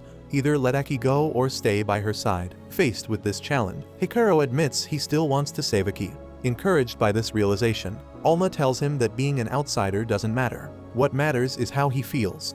Hikaru has always been the type who can't ignore someone in trouble, and now is no different. With their course of action set, Alma enlists Wanner and Kagemaru to track Aki down. Kagemaru agrees enthusiastically, but Wanner's still whining like an annoying kid who just wants to go home. Meanwhile, back at Arms, Quinn has uncovered a startling truth. The worm user is none other than Aki's sister Fubuki. The revelation makes no sense to him, as all records indicate that Fubuki is dead. Adding to the confusion, why would she suddenly appear now? But before Quinn can make sense of it, Algiz shows up behind him and casually says that Amaryllis has returned, and she's after Hikaru's Arbitrium. Quinn is shocked not just by the revelation, but also by the fact that Algiz had been standing there the whole time. Algiz unfazedly explains that Amaryllis resurfaced after learning that Alma had awakened, and he'd been trying to resolve the situation in secret before it escalated. But his secrecy backfired. He didn't think Aki could handle the truth about her sister being puppeteered by Amaryllis, but by keeping her in the dark, he unintentionally pushed Aki right into Amaryllis' manipulative grasp. Back with Aki and Amaryllis, the facade finally drops.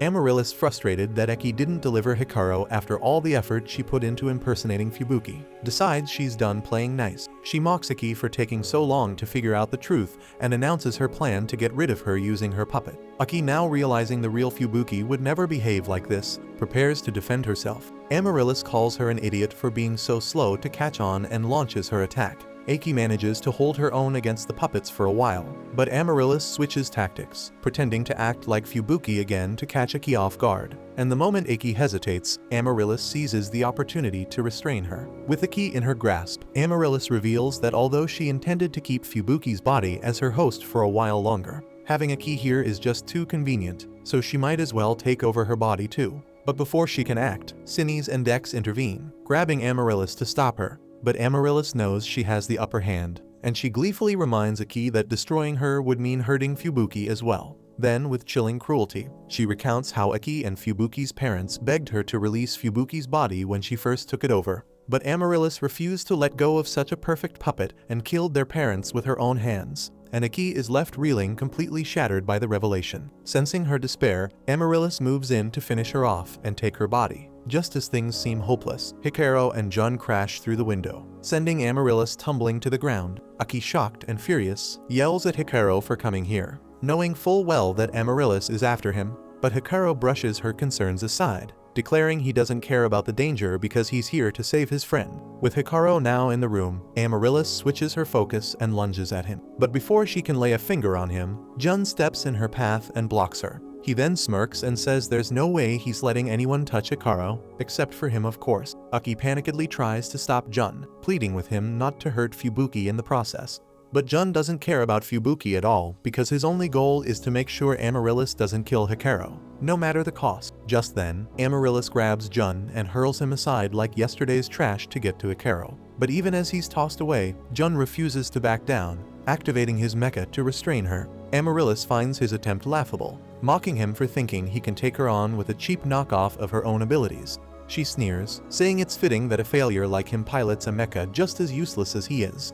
Jun is visibly offended, but before he can retort, Amaryllis silences him by covering his mouth and resumes her assault on Hikaru. Alma steps in to block the attack, but every time Amaryllis strikes him, he feels his power draining away, realizing how dangerous it will be to keep fighting if she can sap their strength. Aki steps in front of Hikaru to shield him. Amaryllis taunts her, asking if she still thinks she's fit to act as Hikaru's bodyguard after everything she's done. But Aki calmly states she isn't protecting Hikaru as a bodyguard. She's doing it because he's her friend and she cares about him. That might sound noble, but Amaryllis points out the harsh reality. As long as she's using Fubuki's body, Aki can't lay a finger on her without risking her sister's life. So that makes Aki dead weight in this fight. True to her words, Amaryllis captures Aki with ease, leaving Hikaru to fend for himself. To his credit, he holds his ground remarkably well.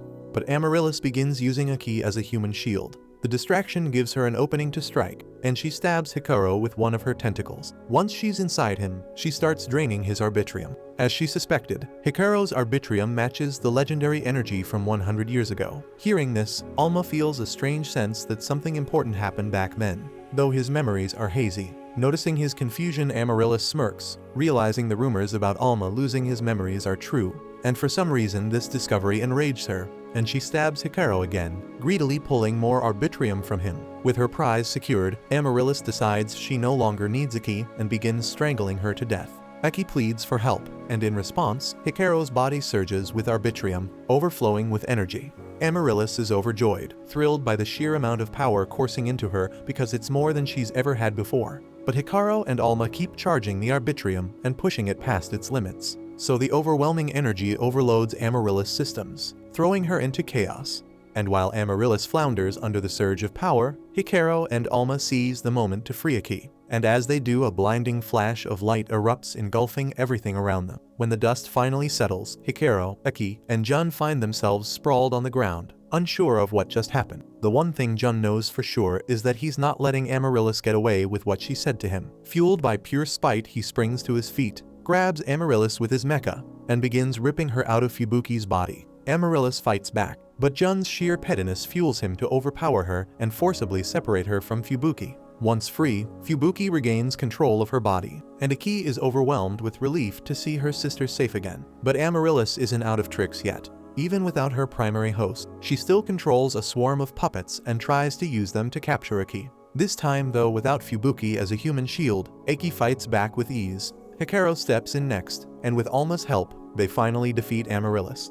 As she's destroyed, her parting words leave a chilling mark. She blames Alma for her downfall, claiming it's his fault because he caused Yakumo Kagami's death. The next morning, life seems to return to normal, or at least as normal as it gets, as Iki makes her usual dramatic entrance by crashing through Hikaru's newly repaired window, and the two head to school together. On the way, Iki apologizes for all the trouble she caused him, but Hikaru, ever the good friend, brushes it off, reminding her that helping each other out is what friends are for. Encouraged by his words, Iki mentions she has another favor to ask. She wants Hikaru to help her study. Hikaru is baffled, pointing out that she already missed all the tests, so what's the point? Aki explains her real motivation. She wants to catch up on schoolwork so she can help Fubuki relearn everything she missed during the 8 years she was under Amaryllis control. Fubuki is currently in physical therapy, regaining her strength with Arms taking care of her. Iki has decided to stay with the organization and promises to continue guarding Hikaru 24/7. While Hikaru is glad to have her around again, he insists she doesn't need to shadow him quite that much.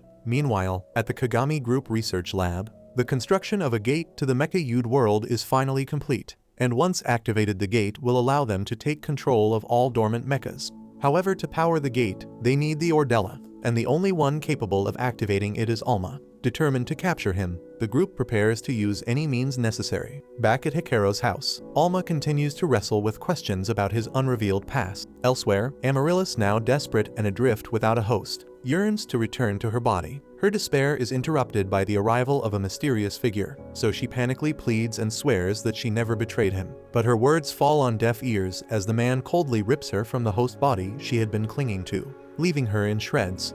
The next morning, on the way to school, Hikaru's friends are lurking behind a corner, watching him nervously because there are two suspicious people have appeared and started pestering him and Iki. But turns out these two are Arms agents, sent as backup bodyguards for Hikaru, because since Iki hasn't been entirely successful at keeping Hikaru safe, she has no say in rejecting their help because this order came straight from Arms headquarters. By sheer bad luck, Kazuha happens to be nearby. After failing miserably at capturing Hikaru before, he's been stripped of his mecha and demoted to lowly security guard duty. Spotting Hikaru now feels like fate handing him a shot at redemption, so he is now determined to reclaim his honor and tries to arrest Hikaru. But before he can, Aki grabs Hikaru's hand and leaps off the bridge with him, landing on the back of a moving truck. The truck driver, oblivious to two teenagers crashing onto his vehicle, keeps driving as if nothing happened. Meanwhile, Hikaru is thoroughly unimpressed with how his morning is turning out.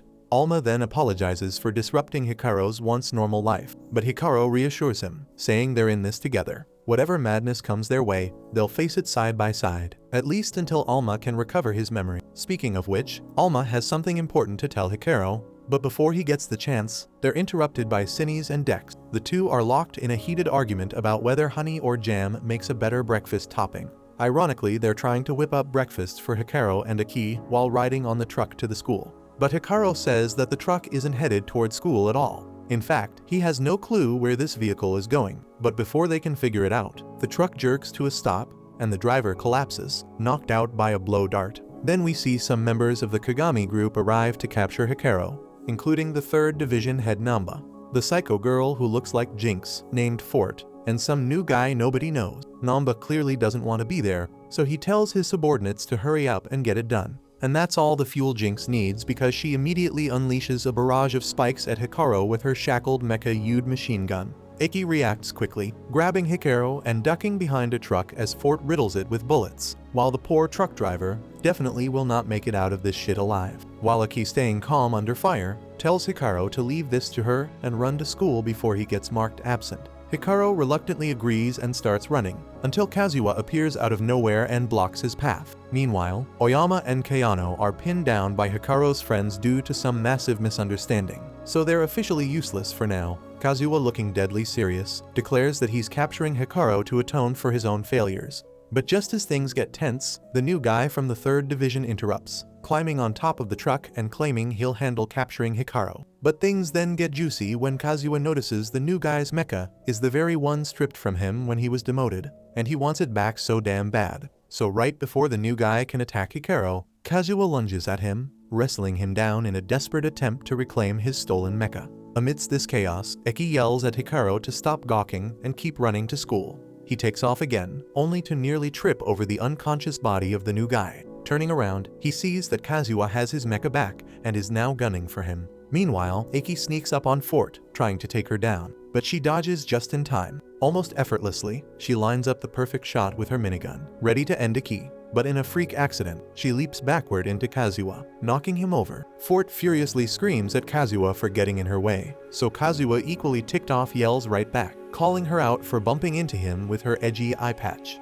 Once she gets off him, he goes straight back to attacking Hikaru, but Hikaru leaps into the air to avoid it. While airborne, he and Alma snap into full battle mode. Kazuha then takes another swing with his whip, but Hikaru and Alma dodge smoothly, grabbing the chain mid-swing and hurling Kazuha straight into Fort, knocking them both to the ground. Fort looks absolutely mortified now that Kazuha is sitting on her, and as the two awkwardly fumble through the situation, Aki sneaks up behind them and knocks them both out cold. Seeing his team completely wipe, the division head figures he's done his part for the day, so he casually clocks out, tossing a half-hearted request to Twos to pick up the new guy and Fort later if she feels like it, because frankly, he doesn't care whether they get captured or not. Meanwhile, Aki and Hikaru are busy tying everyone up, and Alma mentions he's got something important to share with Hikaru.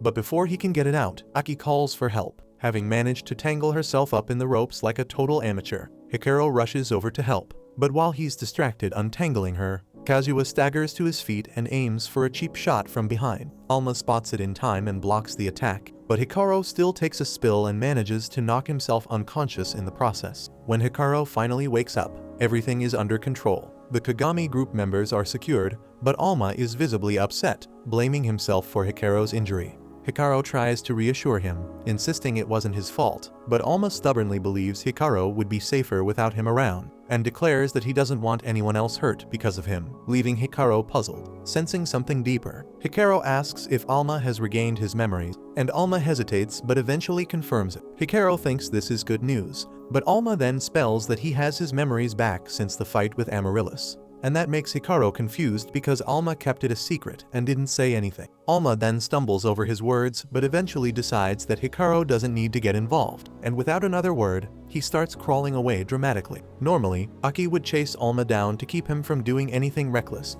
but she shrugs it off this time, reasoning that Alma can't get more than 5 meters from Hikaru without losing power. But shockingly, Alma isn't losing power, and to everyone's surprise, he's ridiculously fast for an arm. And before they know it, both Hikaru and Aki have completely lost track of him. Back at Arms, Algiz informs Hikaru that Alma must have regained his memories after encountering Amaryllis, so Hikaru wonders how Alma can suddenly move on his own. So Fist steps in to explain that Alma once had a unique ability to generate his own Arbitrium, and now that his memories are back, so is that ability. This revelation catches everyone off guard, and naturally they demand to know why something so important was kept under wraps. Fist has a solid reason though. Bringing up Alma's traumatic past prematurely could have caused him to shut down entirely, and no one wanted to risk that. Regardless, the priority now is finding Alma, so Algiz instructs everyone to keep an eye out for him, but when Hikaru eagerly offers to help, Algiz dismisses him, saying that since Alma can move on his own, Hikaru's involvement isn't necessary anymore. This blunt remark stuns both Hikaru and Quen, while Quen sees the silver lining and suggests that Hikaru can now return to his normal life. But Hikaru isn't having it. After everything he's been through with Alma, there's no way he can just go back to being an ordinary civilian, so his refusal to back down forces Algiz and Fist to relent and spill the full truth. Back in the Mecha-Yude world, things were dire. Their planet had almost entirely run out of Arbitrium, pushing the Mecha-Yudes to the brink of extinction. Alma, Fist, and another companion set out on a desperate mission to locate the legendary Ordella, which was said to have the power to restore their home. However, their journey was cut short when they became inactive due to a lack of energy. Fortunately, they managed to crash land on Earth before shutting down completely. On the night of their arrival, Yakumo Kagami happens to be nearby, and he gets curious about the strange light emanating from his family's mines. So he goes to investigate, and that's when he stumbled upon Alma. But not long after, a cave-in happened that would have killed Yakumo if he had been alone. But Alma fused with him just in time, allowing them to escape. Then we see that Fist fused with Yakumo's older brother Sakito, who was suffering from a mysterious disease linked to Arbitrium. So Sakito agreed to join the Mecha-Yudes in their quest for Ordella, hoping to find a cure for himself. And Yakumo joined in too because he was looking for the excitement. They all started searching for Ordella together, and after finally finding it, they dove headfirst into their research to activate it. Days stretched on, tension mounting as they neared the culmination of their work. Eventually, the moment arrived for their efforts to bear fruit. But Yakumo couldn't shake the feeling that things were going a little too smoothly. Tsukido acknowledged Yakumo's concerns but reassured him that all their test values fell neatly within expectations. Nothing could possibly go wrong, or so he thought. The following day, during the critical process of awakening Ordella, everything went straight to hell. Despite all of Tsukido's rigorous tests, he'd never stopped to consider the aftermath of bringing such a powerful yet unfriendly force to life. The moment Ordella awoke, it lashed out violently, knocking Tsukido and Fist unconscious and severely injuring Yakumo. Alma, by some miracle, was the only one left unscathed, but then panic began to take over him as he wondered what he could do against a monster like Ordella. But Yakumo wasn't about to let a little thing like a near-fatal head wound keep him from stepping up. He steadied Alma, assuring him they'd figure it out together. The two prepared for a fight, though Yakumo's words of confidence couldn't change the fact that Ordella was an absolute beast. Getting close enough to land a blow would require some next-level creativity. Yakumo slammed his fist into the ground, sending chunks of rock flying everywhere to distract Ordella. And while Ordella was dealing with the barrage, Yakumo and Alma launched themselves from above, landing a devastating punch that managed to reseal it. Victory came at a steep cost though. Yakumo collapsed moments later, and his injuries claimed his life. The trauma of losing Yakumo shattered Alma, so he withdrew into himself, never waking from his grief until he crossed paths with Hikaru. But now, with his memories flooding back, Alma is desperate not to let Hikaru meet the same fate. In his guilt-ridden mind, the only solution is to get as far away from Hikaru as possible. While dragging himself into an alley to escape, Alma stumbles into Jun, and without hesitation Jun grabs Alma and tries to fuse with him. But no matter how hard he pushes, it's just not happening. So Jun feels defeated and shrugs it off, accepting that maybe he's just not ready for such a fusion yet. But something about Alma's crushed expression gnaws at him. So Jun gets closer and asks what the hell happened. At the same time, Hikaru stands at the edge of a bridge, lost in thought and looking like the weight of the world is crushing him. Then suddenly he gets a call from Jun. But when Hikaru answers, he doesn't hear Jun's voice. It's Alma on the line. Alma starts talking about the day they first met, reminiscing about how despite knowing nothing about him, Hikaru chose to help.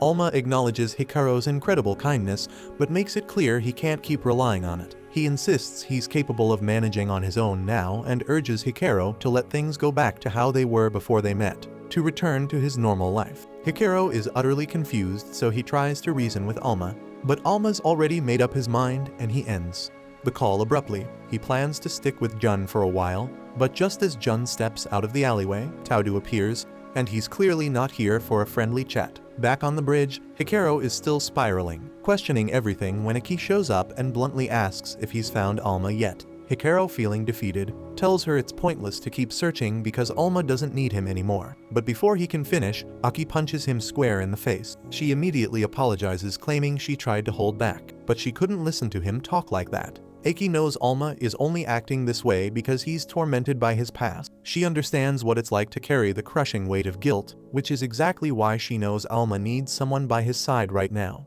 Even if Hikaru thinks Alma doesn't need him anymore, Iki does, and she begs him to help bring Alma back. Hikaru, realizing she's absolutely right, finally agrees. But just as they're about to move, Aki gets a call from ARM's headquarters because Alma has been captured by the Kagami group, and they're planning to use him to unseal Ordella. Meanwhile, Jun assumes Taodu has come to drag him back home, but he's not having it, and in a desperate move, he grabs Alma and tries to swing him like a baseball bat. But Taodu effortlessly catches Jun mid-swing and slaps a shackle onto Alma to keep him in check. Taodu then explains he's actually acting under orders from Jun's older brother, and then apologizing with zero sincerity, he informs them both that they're heading straight to Kagami headquarters, tossing them into the back of a truck like luggage. Elsewhere, Iki and Hikaru are busy searching for Alma, but Hikaru's snail-like running speed isn't helping, so Aki hoists him onto her shoulders to pick up the pace. Despite their efforts, they're utterly clueless about Alma's whereabouts until Quen calls Aki, announcing that he's found someone to assist in the search. Seconds later, Kagemaru comes crashing onto the roof, declaring himself Iki's savior. His entrance is dramatic, but Wanner just wants to go home because he's beyond done listening to Kagemaru's non-stop yelling. Even Hikaru can't stand Kagemaru's booming voice, which is so obnoxiously loud that Kagami scouts on the ground nearly overhear them. Aki frustratedly tries to call Quen back to request literally anyone else, but she can't get through. On Quen's end, he's discovered he's lost all external signals. Moments later, Kayano bursts in, reporting that a citywide jamming signal is scrambling their communications. So if they want to locate Alma, they'll have to hit the streets themselves. And while they're in the dark about who's behind this, Algiz immediately suspects the Kagami group and resolves to personally step into the fray. Meanwhile, Taodu arrives at the Kagami Ordella research lab, hauling Jun and Alma in tow. The director of the 3rd Division then greets him with unbridled enthusiasm. Thrilled they can finally proceed to the next phase of the plan, he showers Jun with praise for capturing Alma. But when an assistant takes Alma to the holding chamber, the director notices Jun has been gagged, so he confusedly asks Taodu what's going on. But Taodu brushes it off, claiming that they were just having some fun, not wanting to delve into Jun's questionable preferences. The director lets it slide, thanking him for a job well done and inviting him to witness what he hypes up as the century's most significant event. Jun has no clue what he's staring at, so the director tells him it's the Ordella Gate, and it's a portal to the world of the Mecha Yud. Once they awaken Ordella, they plan to harness its power to invade the Mecha Yud world and enslave its inhabitants, all for the glory of the Kagami group. Jun is utterly floored by what he's hearing because he never imagined his brother would pour this much effort into such a staggeringly stupid plan. Right on cue, Jun's older brother Ohido shows up, looking thoroughly annoyed to see Jun's ugly face ruining his big moment. But since everything is already prepared, Ohido doesn't bother kicking him out. Instead, he coldly orders the team to begin awakening Ordella. As the activation sequence begins, Alma regains consciousness and instantly starts panicking. Seeing Ordella before him, he realizes the scientists are using him to break its seal. So Alma desperately pleads with them to stop, warning that Ordella is far too dangerous to unleash. But the director is undeterred because he is confident in their years of technological advancements. He believes they can control Ordella's power, and once he does, he plans to open the gate to the Mecha Yud world, even teasing Alma with the possibility of reuniting with old friends,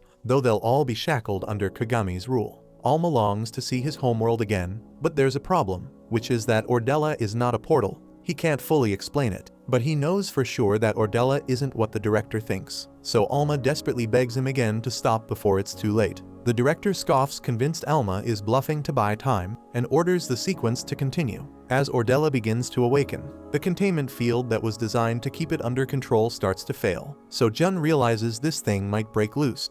The scientists scramble, reporting that Ordella's Arbitrium levels are skyrocketing, far beyond their ability to contain it. Moments later, Ordella lashes out, destroying everything in sight. When Jun begs Ohido to shut it down, warning it's too dangerous, Ohido just laughs, because this chaos is exactly what he wanted. The entire lab begins to crumble, with Ordella's power surging uncontrollably, the enormous icicles spreading so far that Hikaru and Aki can spot them from the street below. They instantly know something terrible has happened, but before Aki can figure out their next move, Hikaru has already bolted off, determined to save Alma. Inside the lab, the director is frozen in disbelief because his so-called perfect plan has failed catastrophically. Realizing the danger, his panicked assistants beg him to evacuate with them. Meanwhile, Ohido is up in the control room, utterly indifferent to his own safety because his singular focus is his goal. But before chaos erupted, Taodu whisked Jun to a secure location to protect him, and when Jun regains consciousness, he demands answers.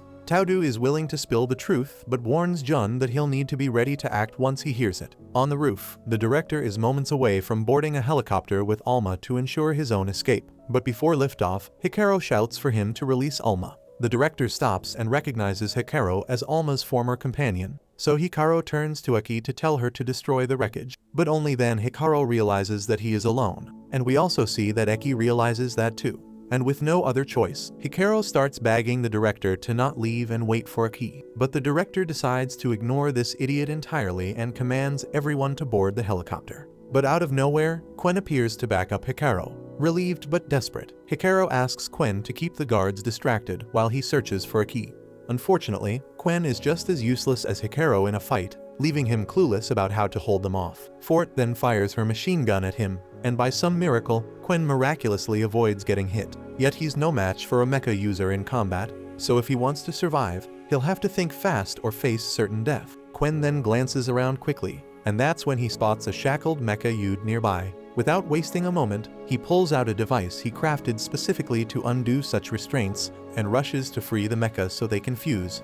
Although Quen lacks significant fighting experience, having the mecha gives him just enough power to stand his ground, at least for a short time. But then reality hits hard because his body's untrained to handle a mecha. And after a few minutes, he burns through all his arbitrium and nearly collapses, So he goes back to square one and starts running for his life while apologizing for not doing more to help his team. But suddenly Eki comes back and reassures him, telling him he's done an excellent job because he bought her more than enough time to regroup with Hikaru and Wanner. However, as Eki tries to rejoin the others, she is intercepted by Kazuha, who is eager for a rematch, and he refuses to let her pass without a fight. Kazuha reveals that he has undergone a process to integrate his mecha directly into his body, and he's convinced this enhancement will allow him to completely surpass Eki. To prove his superiority, he launches an attack. But Eki doesn't even bother to defend herself with Sinnies or Dex. Instead, she catches his whip with her bare hands, and calmly informs him that his losses are not because of his mecha, but they are the result of his lack of skill and inner strength. She tells him bluntly that until he accepts his own weaknesses and learns from them, he will continue to fail. Kazuha refuses to accept her words and charges at her again. But this time Eki is done being patient, and she quickly knocks him out and turns her attention back to catching up with Hikaru and Quen. But before she can make her move, yet another obstacle emerges. The newcomer introduces himself as Namba and claims he only wants to talk.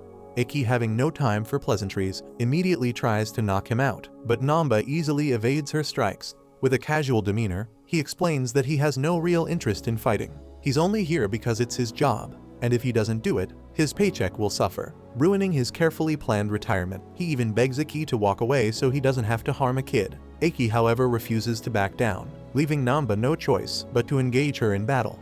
Eki then starts darting across the room, moving unpredictably in an attempt to confuse Namba. After building momentum, she goes in for a finishing blow, but Namba easily intercepts her attack with his mecha, sneering, "Kids like you shouldn't be playing with powerful toys like that." He acknowledges that she has some talent, but warns that it's time she learns a harsh lesson. And with that, he draws his sword mecha and engages Eki in combat. Despite his vast experience, Eki impressively holds her ground and matches his attacks with remarkable skill. Meanwhile, Hikaru and Wanner crash land in front of Tuz. The director, now clearly losing control of the situation, decides to make his escape. He quickly boards his helicopter, determined to flee before the tide turns against him completely. But just as the helicopter begins to lift off, it's suddenly stopped in midair by Krieg, the former member of the 3rd Division, who holds the helicopter down with nothing but his bare hands. Quen feels relieved to see backup arrive, but he's baffled as to why Krieg is helping them, so Kayano casually explains that Krieg has a crush on her and is trying to get on her good side. While Krieg focuses on keeping the helicopter grounded, Kayano declares that she'll handle Tuz herself. This frees Hikaru and Wanner to board the helicopter and rescue Alma. Hikaru is ready to proceed, but they've overlooked a major problem. Fort is still active, and from the helicopter, she opens fire on the group below, creating chaos. One of her stray shots hits a cluster of unstable oil barrels, causing a massive explosion. The blast sends Hikaru, Wanner, Fort, and even Tuz flying, rendering everyone unconscious in the aftermath. On the other side of the building, Namba and Eki both hear the thunderous explosion. So with a smirk, Namba decides he's done enough to file a decent work report, shrugs and tells Eki that he's leaving, and reassures her that she won't have to deal with him anymore. Meanwhile, on the helicopter, Hikaru is the first to regain consciousness, and shortly after the director wakes up as well, seething with rage that a group of kids has managed to thwart him. Determined to deal with Hikaru personally, he grabs Fort's gun and aims it at him. Wanner remains unconscious, unable to assist, and without a mecha, Hikaru has no chance of standing up to gunfire. But thankfully Kagemaru is still awake, giving Hikaru an idea, a dangerous but effective plan. Hikaru then deliberately steps into the line of fire to draw the director's attention, and while the director focuses on him, Kagemaru sneaks up from behind and claws at his face.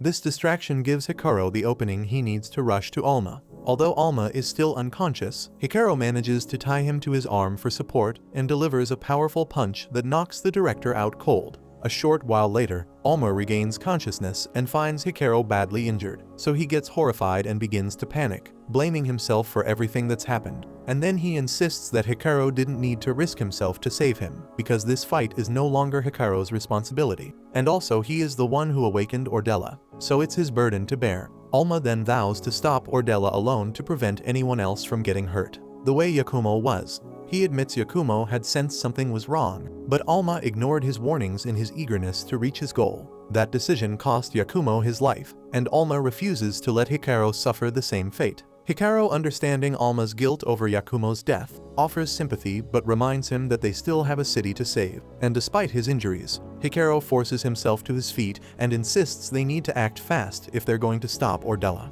Alma tries to dissuade him, but Hikaru resolutely declares that even if Alma refuses to help, he'll face Ordella alone, though it's likely he won't survive the battle. Realizing the futility of letting Hikaru go by himself, Alma eventually agrees to join him. Hikaru, despite the odds, expresses confidence that as long as they fight together, they'll find a way to win.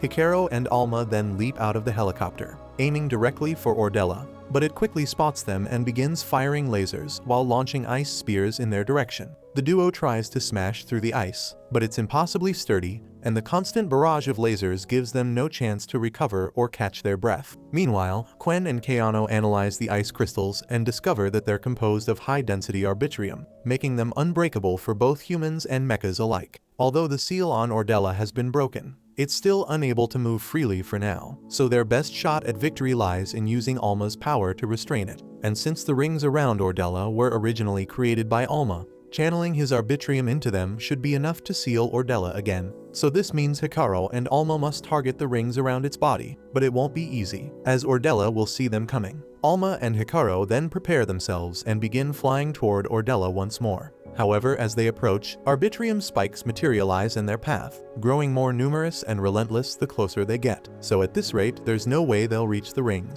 Ordella has no blind spots, attacking anything that comes near the moment it's detected, leaving them stumped on how to proceed. That's when Hikaru comes up with a plan and asks Quen if Aki can assist. He explains his idea to the group, which hinges entirely on Tuz's sniper skills. Tuz understands the high stakes that if Ordella isn't stopped, the entire city could be destroyed. So without hesitation, she agrees to help and brings out her sniper rifle. The goal is for Tuz to divert Ordella's attention for just a few crucial seconds. And with Aki supporting her, Tuz fires a max output shot, hitting Ordella square in her back. The bullet does no damage, but it successfully grabs Ordella's attention, prompting it to turn and fire its laser at Tuz instead. Keanu and Kagemaru then step in as the defense team, raising their shields to block the laser and keep Tuz safe. Their efforts give Hikaru and Alma the opening they need, allowing them to sneak behind Ordella and strike the rings to reactivate the seal. At first, it seems like the plan is working as Ordella begins to shrink, but suddenly the rings stop functioning, and Ordella reverts back to its original form. And without hesitation, Ordella resumes attacking Hikaru and Alma, forcing Quen to call on Tuz to fire another shot to draw its attention. Tuz does as planned, successfully diverting Ordella's focus. However, it seems Ordella is catching on to their strategy, so this time it doesn't forget about Hikaru and fires an additional laser in his direction. But just as the blast is about to hit, Jun leaps in and blocks it just in time. Meanwhile, the relentless attacks from Ordella have left the building Aki, and the others were stationed on dangerously unstable. Realizing the imminent collapse, they quickly evacuate to safety. Back with Hikaru and Jun, Hikaru expresses his gratitude for Jun's timely save. With his newly upgraded mecha, Jun confidently offers to take on Ordella alone. However, before he can charge in, Alma intervenes, warning him that it's too dangerous for him to handle on his own. Annoyed by their lack of faith in his abilities, Jun decides to prove them wrong, so he shoves them aside and charges straight at Ordella. As Jun closes the distance, Ordella retaliates by launching arbitrium crystals at him. But Jun wasn't bluffing because he effortlessly smashes through the supposedly indestructible crystals, leaving Alma and Hikaru genuinely impressed. However, while Jun can handle the crystals with ease, Ordella's lasers are a different story, because when the lasers start targeting him, Jun is forced to retreat and take cover, and then he realizes that he can't defeat Ordella alone. But Hikaru notes that his ability to break the crystals is still significant, so he curiously asks how Jun managed it. Jun then explains it's all thanks to his new mecha, which he received from Taudu. The upgraded version of his old mecha grants him the ability to control various flows of arbitrium, provided the user has the skill to wield it effectively. And since Jun is clearly a skilled pilot, he's able to utilize its capabilities with ease. Hikaru and Alma tell Jun he's really awesome, and Jun is soaking up the praise, clearly enjoying every second of it. But the celebration doesn't last long because they've still got a mission to complete, and it won't be easy getting close to Ordella with those lasers constantly raining down. Jun had hoped to conserve some of his strength for later, but it's clear that if they want to break through, he's going to have to go all out. Just as Jun gears up to charge in again, Hikaru stops him, suggesting they work together to take Ordella down. Jun doesn't mind teaming up, but he questions Hikaru's plan, pointing out that they already tried sealing Ordella once, and it didn't work. Hikaru admits that's true, But Quen's analysis of Jun's earlier fight revealed that Jun's mecha seems to weaken Ordella on contact. So if Jun can pin Ordella down while Hikaru delivers a powerful punch, they might be able to seal it for good this time. And with the plan in place, Jun breaks off a piece of Arbitrium crystal for Hikaru to use as a weapon. Then the two take to the skies, prepared to execute their strategy. Hikaru then hurls Jun directly at Ordella, and Jun successfully restrains it before it can react, creating the perfect opening. Acting quickly, they hurl the Arbitrium crystal into Ordella's core, ensuring it won't recover anytime soon. Jun then begins repairing the rings needed to seal Ordella, while Hikaru and Alma prepare for their final move. They then wind up for the strongest punch they've ever delivered or given the sheer size of their fist, more like a meteor crashing to Earth. The devastating impact levels the Kagami building and much of the surrounding area, but it succeeds in sealing Ordella once and for all, so everything seems to have worked out perfectly. Jun, however, is far from pleased, and he furiously complains that no one warned him they'd be unleashing a punch of mass destruction like that. And with all the chaos and destruction, it's clear there's no way the Kagami group can cover this up, especially with news helicopters circling and broadcasting the aftermath to the world. Speaking of the Kagami group, there's still something Jun needs to take care of, and without a word, he turns and starts walking away. Hikaru calls out, asking where he's going, but Jun tells him to stay out of it because this is a family matter that he needs to handle on his own. Alma doesn't fully understand the situation, but he can sense its importance to Jun, so Alma simply wishes him good luck. A little while later, Jun confronts his brother in a shadowy alleyway, and this time he's not falling for any tricks because he already knows Amaryllis is the one pulling the strings. Amaryllis is startled he's figured it out but scoffs, mocking him for being a failure. She claims there's nothing he can do, even if he knows she's controlling his brother. But Jun doesn't waste time with words and immediately launches an attack. However, Amaryllis grabs his mecha mid-strike, reminding him that she has the ability to drain Arbitrium directly from people. Then, as she begins sucking Jun's energy, her confidence grows. But Jun quickly flips the script and counters with the same power because his new mecha also has an energy-draining ability, and his version is far superior. As the tables turn, Jun begins draining Amaryllis's energy instead, leaving her reeling. And with no hesitation, Jun declares this is the end because he's going to destroy her once and for all. Amaryllis desperately tries to reason with him, warning that if she's destroyed, his brother might die too. But Jun, always a step ahead, reveals he had already anticipated this, so he specifically learned how to extract a mecha Yude from someone without harming them. And without a second thought, he executes the process, successfully freeing his brother from Amaryllis's control. Amaryllis writhes in agony on the ground as her power completely fades, and knowing he's won, Jun reflects on his earlier conversation with Taudu.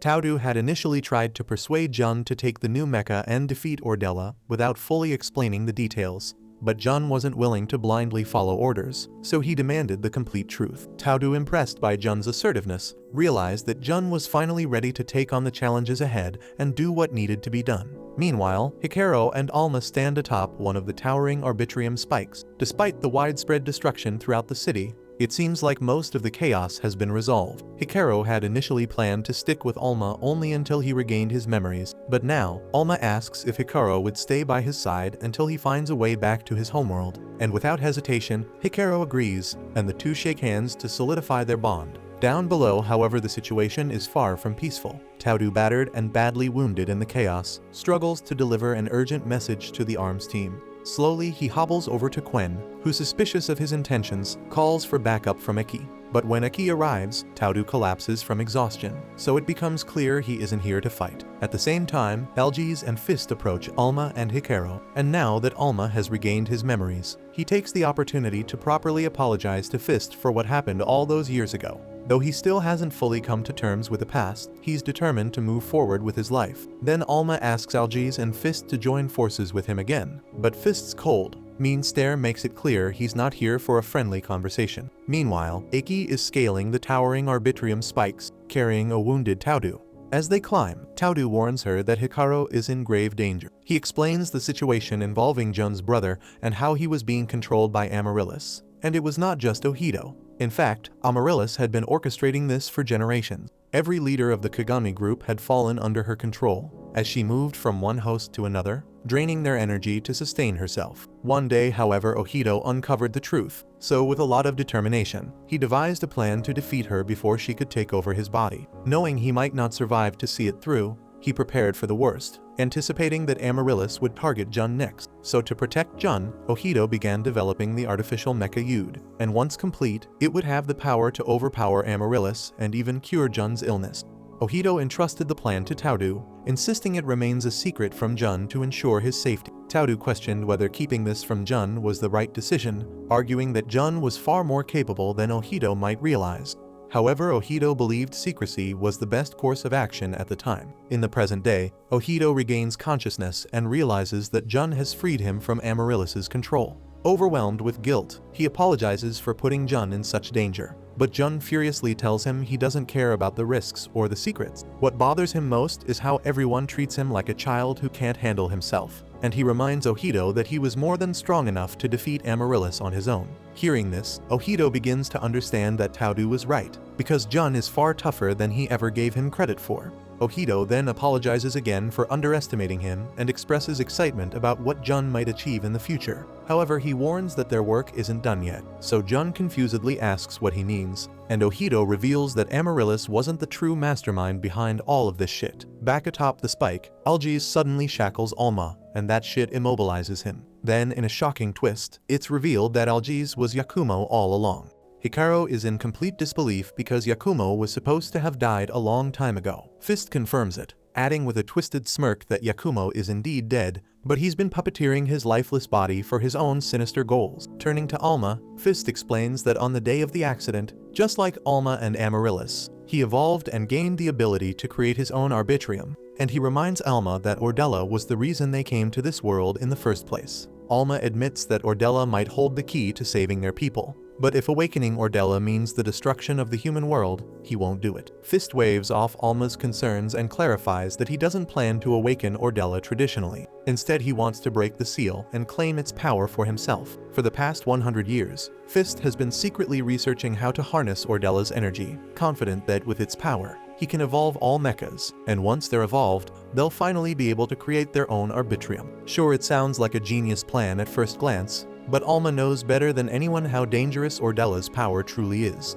He warns that if Fist proceeds, it will likely lead to humanity's ruin. Fist, however, couldn't care less because he despises the humans, calling them weak, illogical creatures. He's disgusted by the fact that Mecha Yude are forced to rely on humans to function, and is determined to change that. With Ordella's power, he envisions a future where mechas no longer depend on humans, where they seize control of the world and make it their own. Fist then extends his hand to Alma, inviting him to join in taking Ordella's power and creating a new home for their people.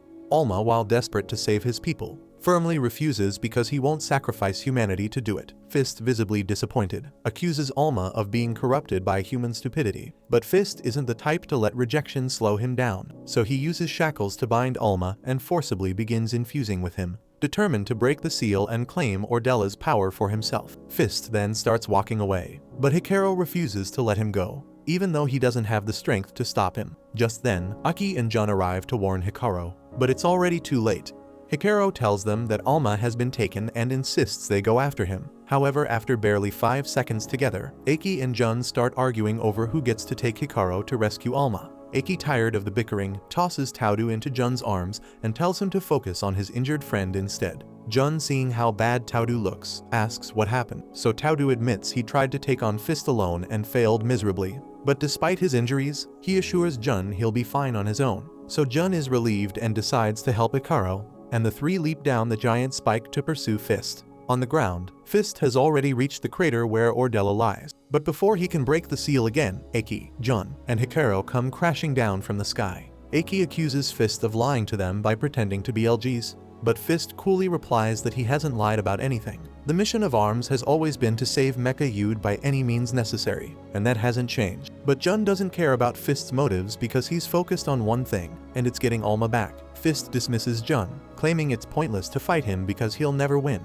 But then Fist's body begins to malfunction, catching him off guard long enough for Jun to land a clean hit and grab Alma. Aki seizes the moment, launching off Jun's shoulders and delivering a powerful punch that sends Fist flying. With Alma back in their hands, things are looking up, but Aki presses the attack, and this time Fist is ready. So he uses shackles to immobilize Sinise and Dex before pinning Aki to the ground by her neck.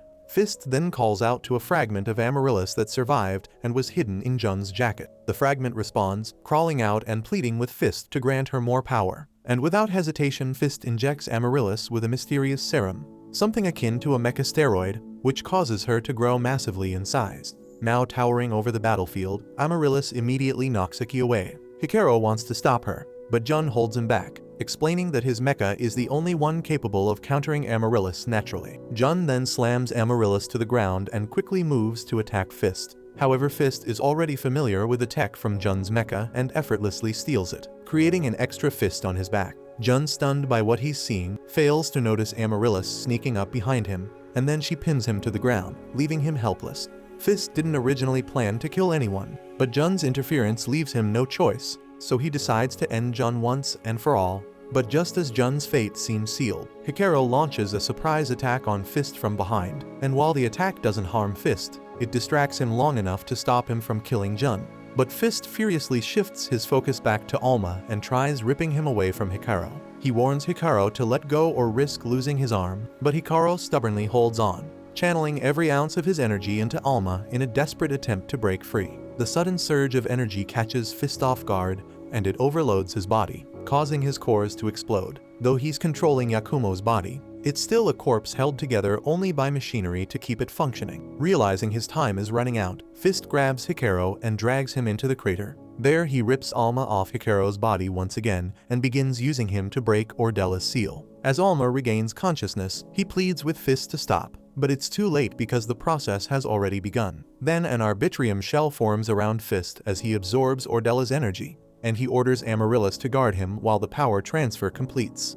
And with limitless power flowing into him, Fist turns to Alma one last time, asking if he's ready to reconsider and share Ordella's power. Alma, unwavering, ignores the offer and calls out to Hikaru, urging him to get back up. Fist, unable to understand why Alma continues to resist, grows impatient, and to prove the magnitude of what he's gaining, even before completing the transfer, Fist decides to give Alma a glimpse of the incredible power he's been missing. Fist then taps into Ordella's power, and with each moment, the Arbitrium is drained from every human in the city, leaving them collapsing one by one. Amused by the chaos, Fist seems unstoppable until Hikaru interrupts, refusing to let him continue. Fist groans in frustration, wishing Hikaru would just stay down, but no matter how many times Hikaru is beaten, he keeps standing back up. Hikaru then reaches out to Alma, and together they charge up their energy, forcing Fist to rip Alma off, and even sacrifice his own arm just to maintain control. This disruption stops Fist's power display, allowing the humans nearby to recover.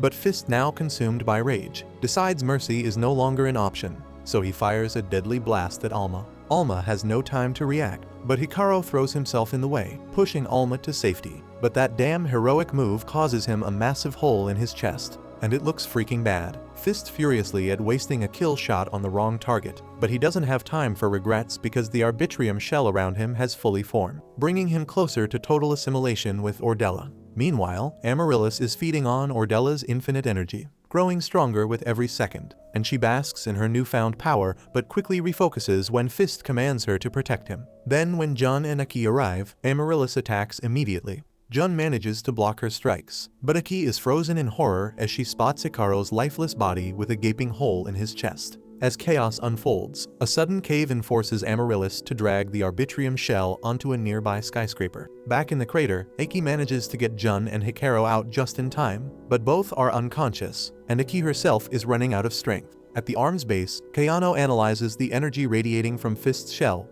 and her calculations reveal a grim reality, and that Fist will complete his assimilation in 30 minutes. And once he does, he'll have the power to drain the Arbitrium from every human on Earth. Just then, she notices a man she's never seen before standing behind her, so he quickly introduces himself as Natra, the chief analyst of the White Ravens from the Kagami Group. Natra explains that both the Kagami Group and ARMS had been manipulated by Fist and Amaryllis, so the Kagami members are eager to help in any way they can. Though Kayano is still processing this unexpected revelation, the dire situation leaves no room for questions, so she accepts their assistance. Meanwhile, Iki is lucky to have been found by her friends from ARMS just as she collapses. They carry her back to their makeshift base along with Hikaru and Jun for treatment. Hikaru's condition, however, remains critical, and when Iki regains consciousness, her first question is about Hikaru. So Quen explains that while Hikaru is still alive, his condition is rapidly deteriorating, and the equipment they have may not be enough to save him. In another part of the base, Jun remains unconscious in his bed as Ohido and Taodu keep watch over him. Both feel guilty for dragging Jun into this situation, believing it should have been left to the adults. Realizing they can't leave Jun without his mecha, Ohido calls in Kazuya and Tuz to ensure Jun's safety. Meanwhile, Wanner is losing his nerve after seeing the towering form of Amaryllis, now encased in the Arbitrium shell. Deciding it's too dangerous to stay alone, he opts to join Kazuya and Tuz, who are heading for a safer location. At the same time, the rest of the team gathers in the analysis tent for a strategy meeting, and they explain that the only thing capable of breaking through the Arbitrium shell is the Asclepius mecha. But since Jun is unavailable to pilot it, Taodu will have to step up and use it to destroy the shell. However, reaching the shell will be an immense challenge with Amaryllis standing guard, so to keep her occupied someone needs to engage her directly. And without hesitation Aki volunteers to take on this dangerous task. Meanwhile, an evacuation order is issued to all citizens for their safety. But Meru, in her eternal quest for relationship drama, completely ignores it. Any sensible person would have run for shelter after what happened earlier, but not Meru. She saw Hikaru, Jun, and Aki atop one of those spikes, and she is convinced there's some juicy love story brewing. Then she spots Kazuya and the others carrying Jun away. And without knowing shit, her instincts kick in, because there's no drama without Jun in the mix. So without hesitation she smacks Jun in the face, waking him up so he can back toward Hikaru. Meanwhile, on the opposite side of the city, Aki leads the White Ravens in an all-out assault against Amaryllis. Amaryllis, trying to hold them off, deploys drones to slow them down, but Amada and the others bulldoze through, launching Aki directly at her. The clash between Aki and Amaryllis is fierce, and at first Aki appears to have the upper hand, but Amaryllis, ever calculating, taunts her by bringing up Hikaru's critical injury. The jab breaks Aki's focus, giving Amaryllis the chance to knock her to the ground and mock her further. But just as things look bleak, a smoke bomb suddenly goes off, and Kayano calls out to Aki, saying someone has arrived to help. Aki turns, and through the dissipating smoke, she sees Fubuki standing tall.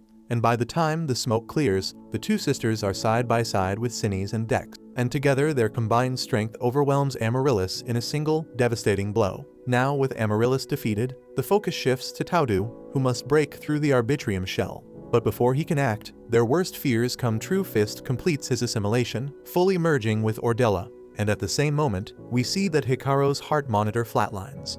Thanks for watching. Subscribe to not miss the next part.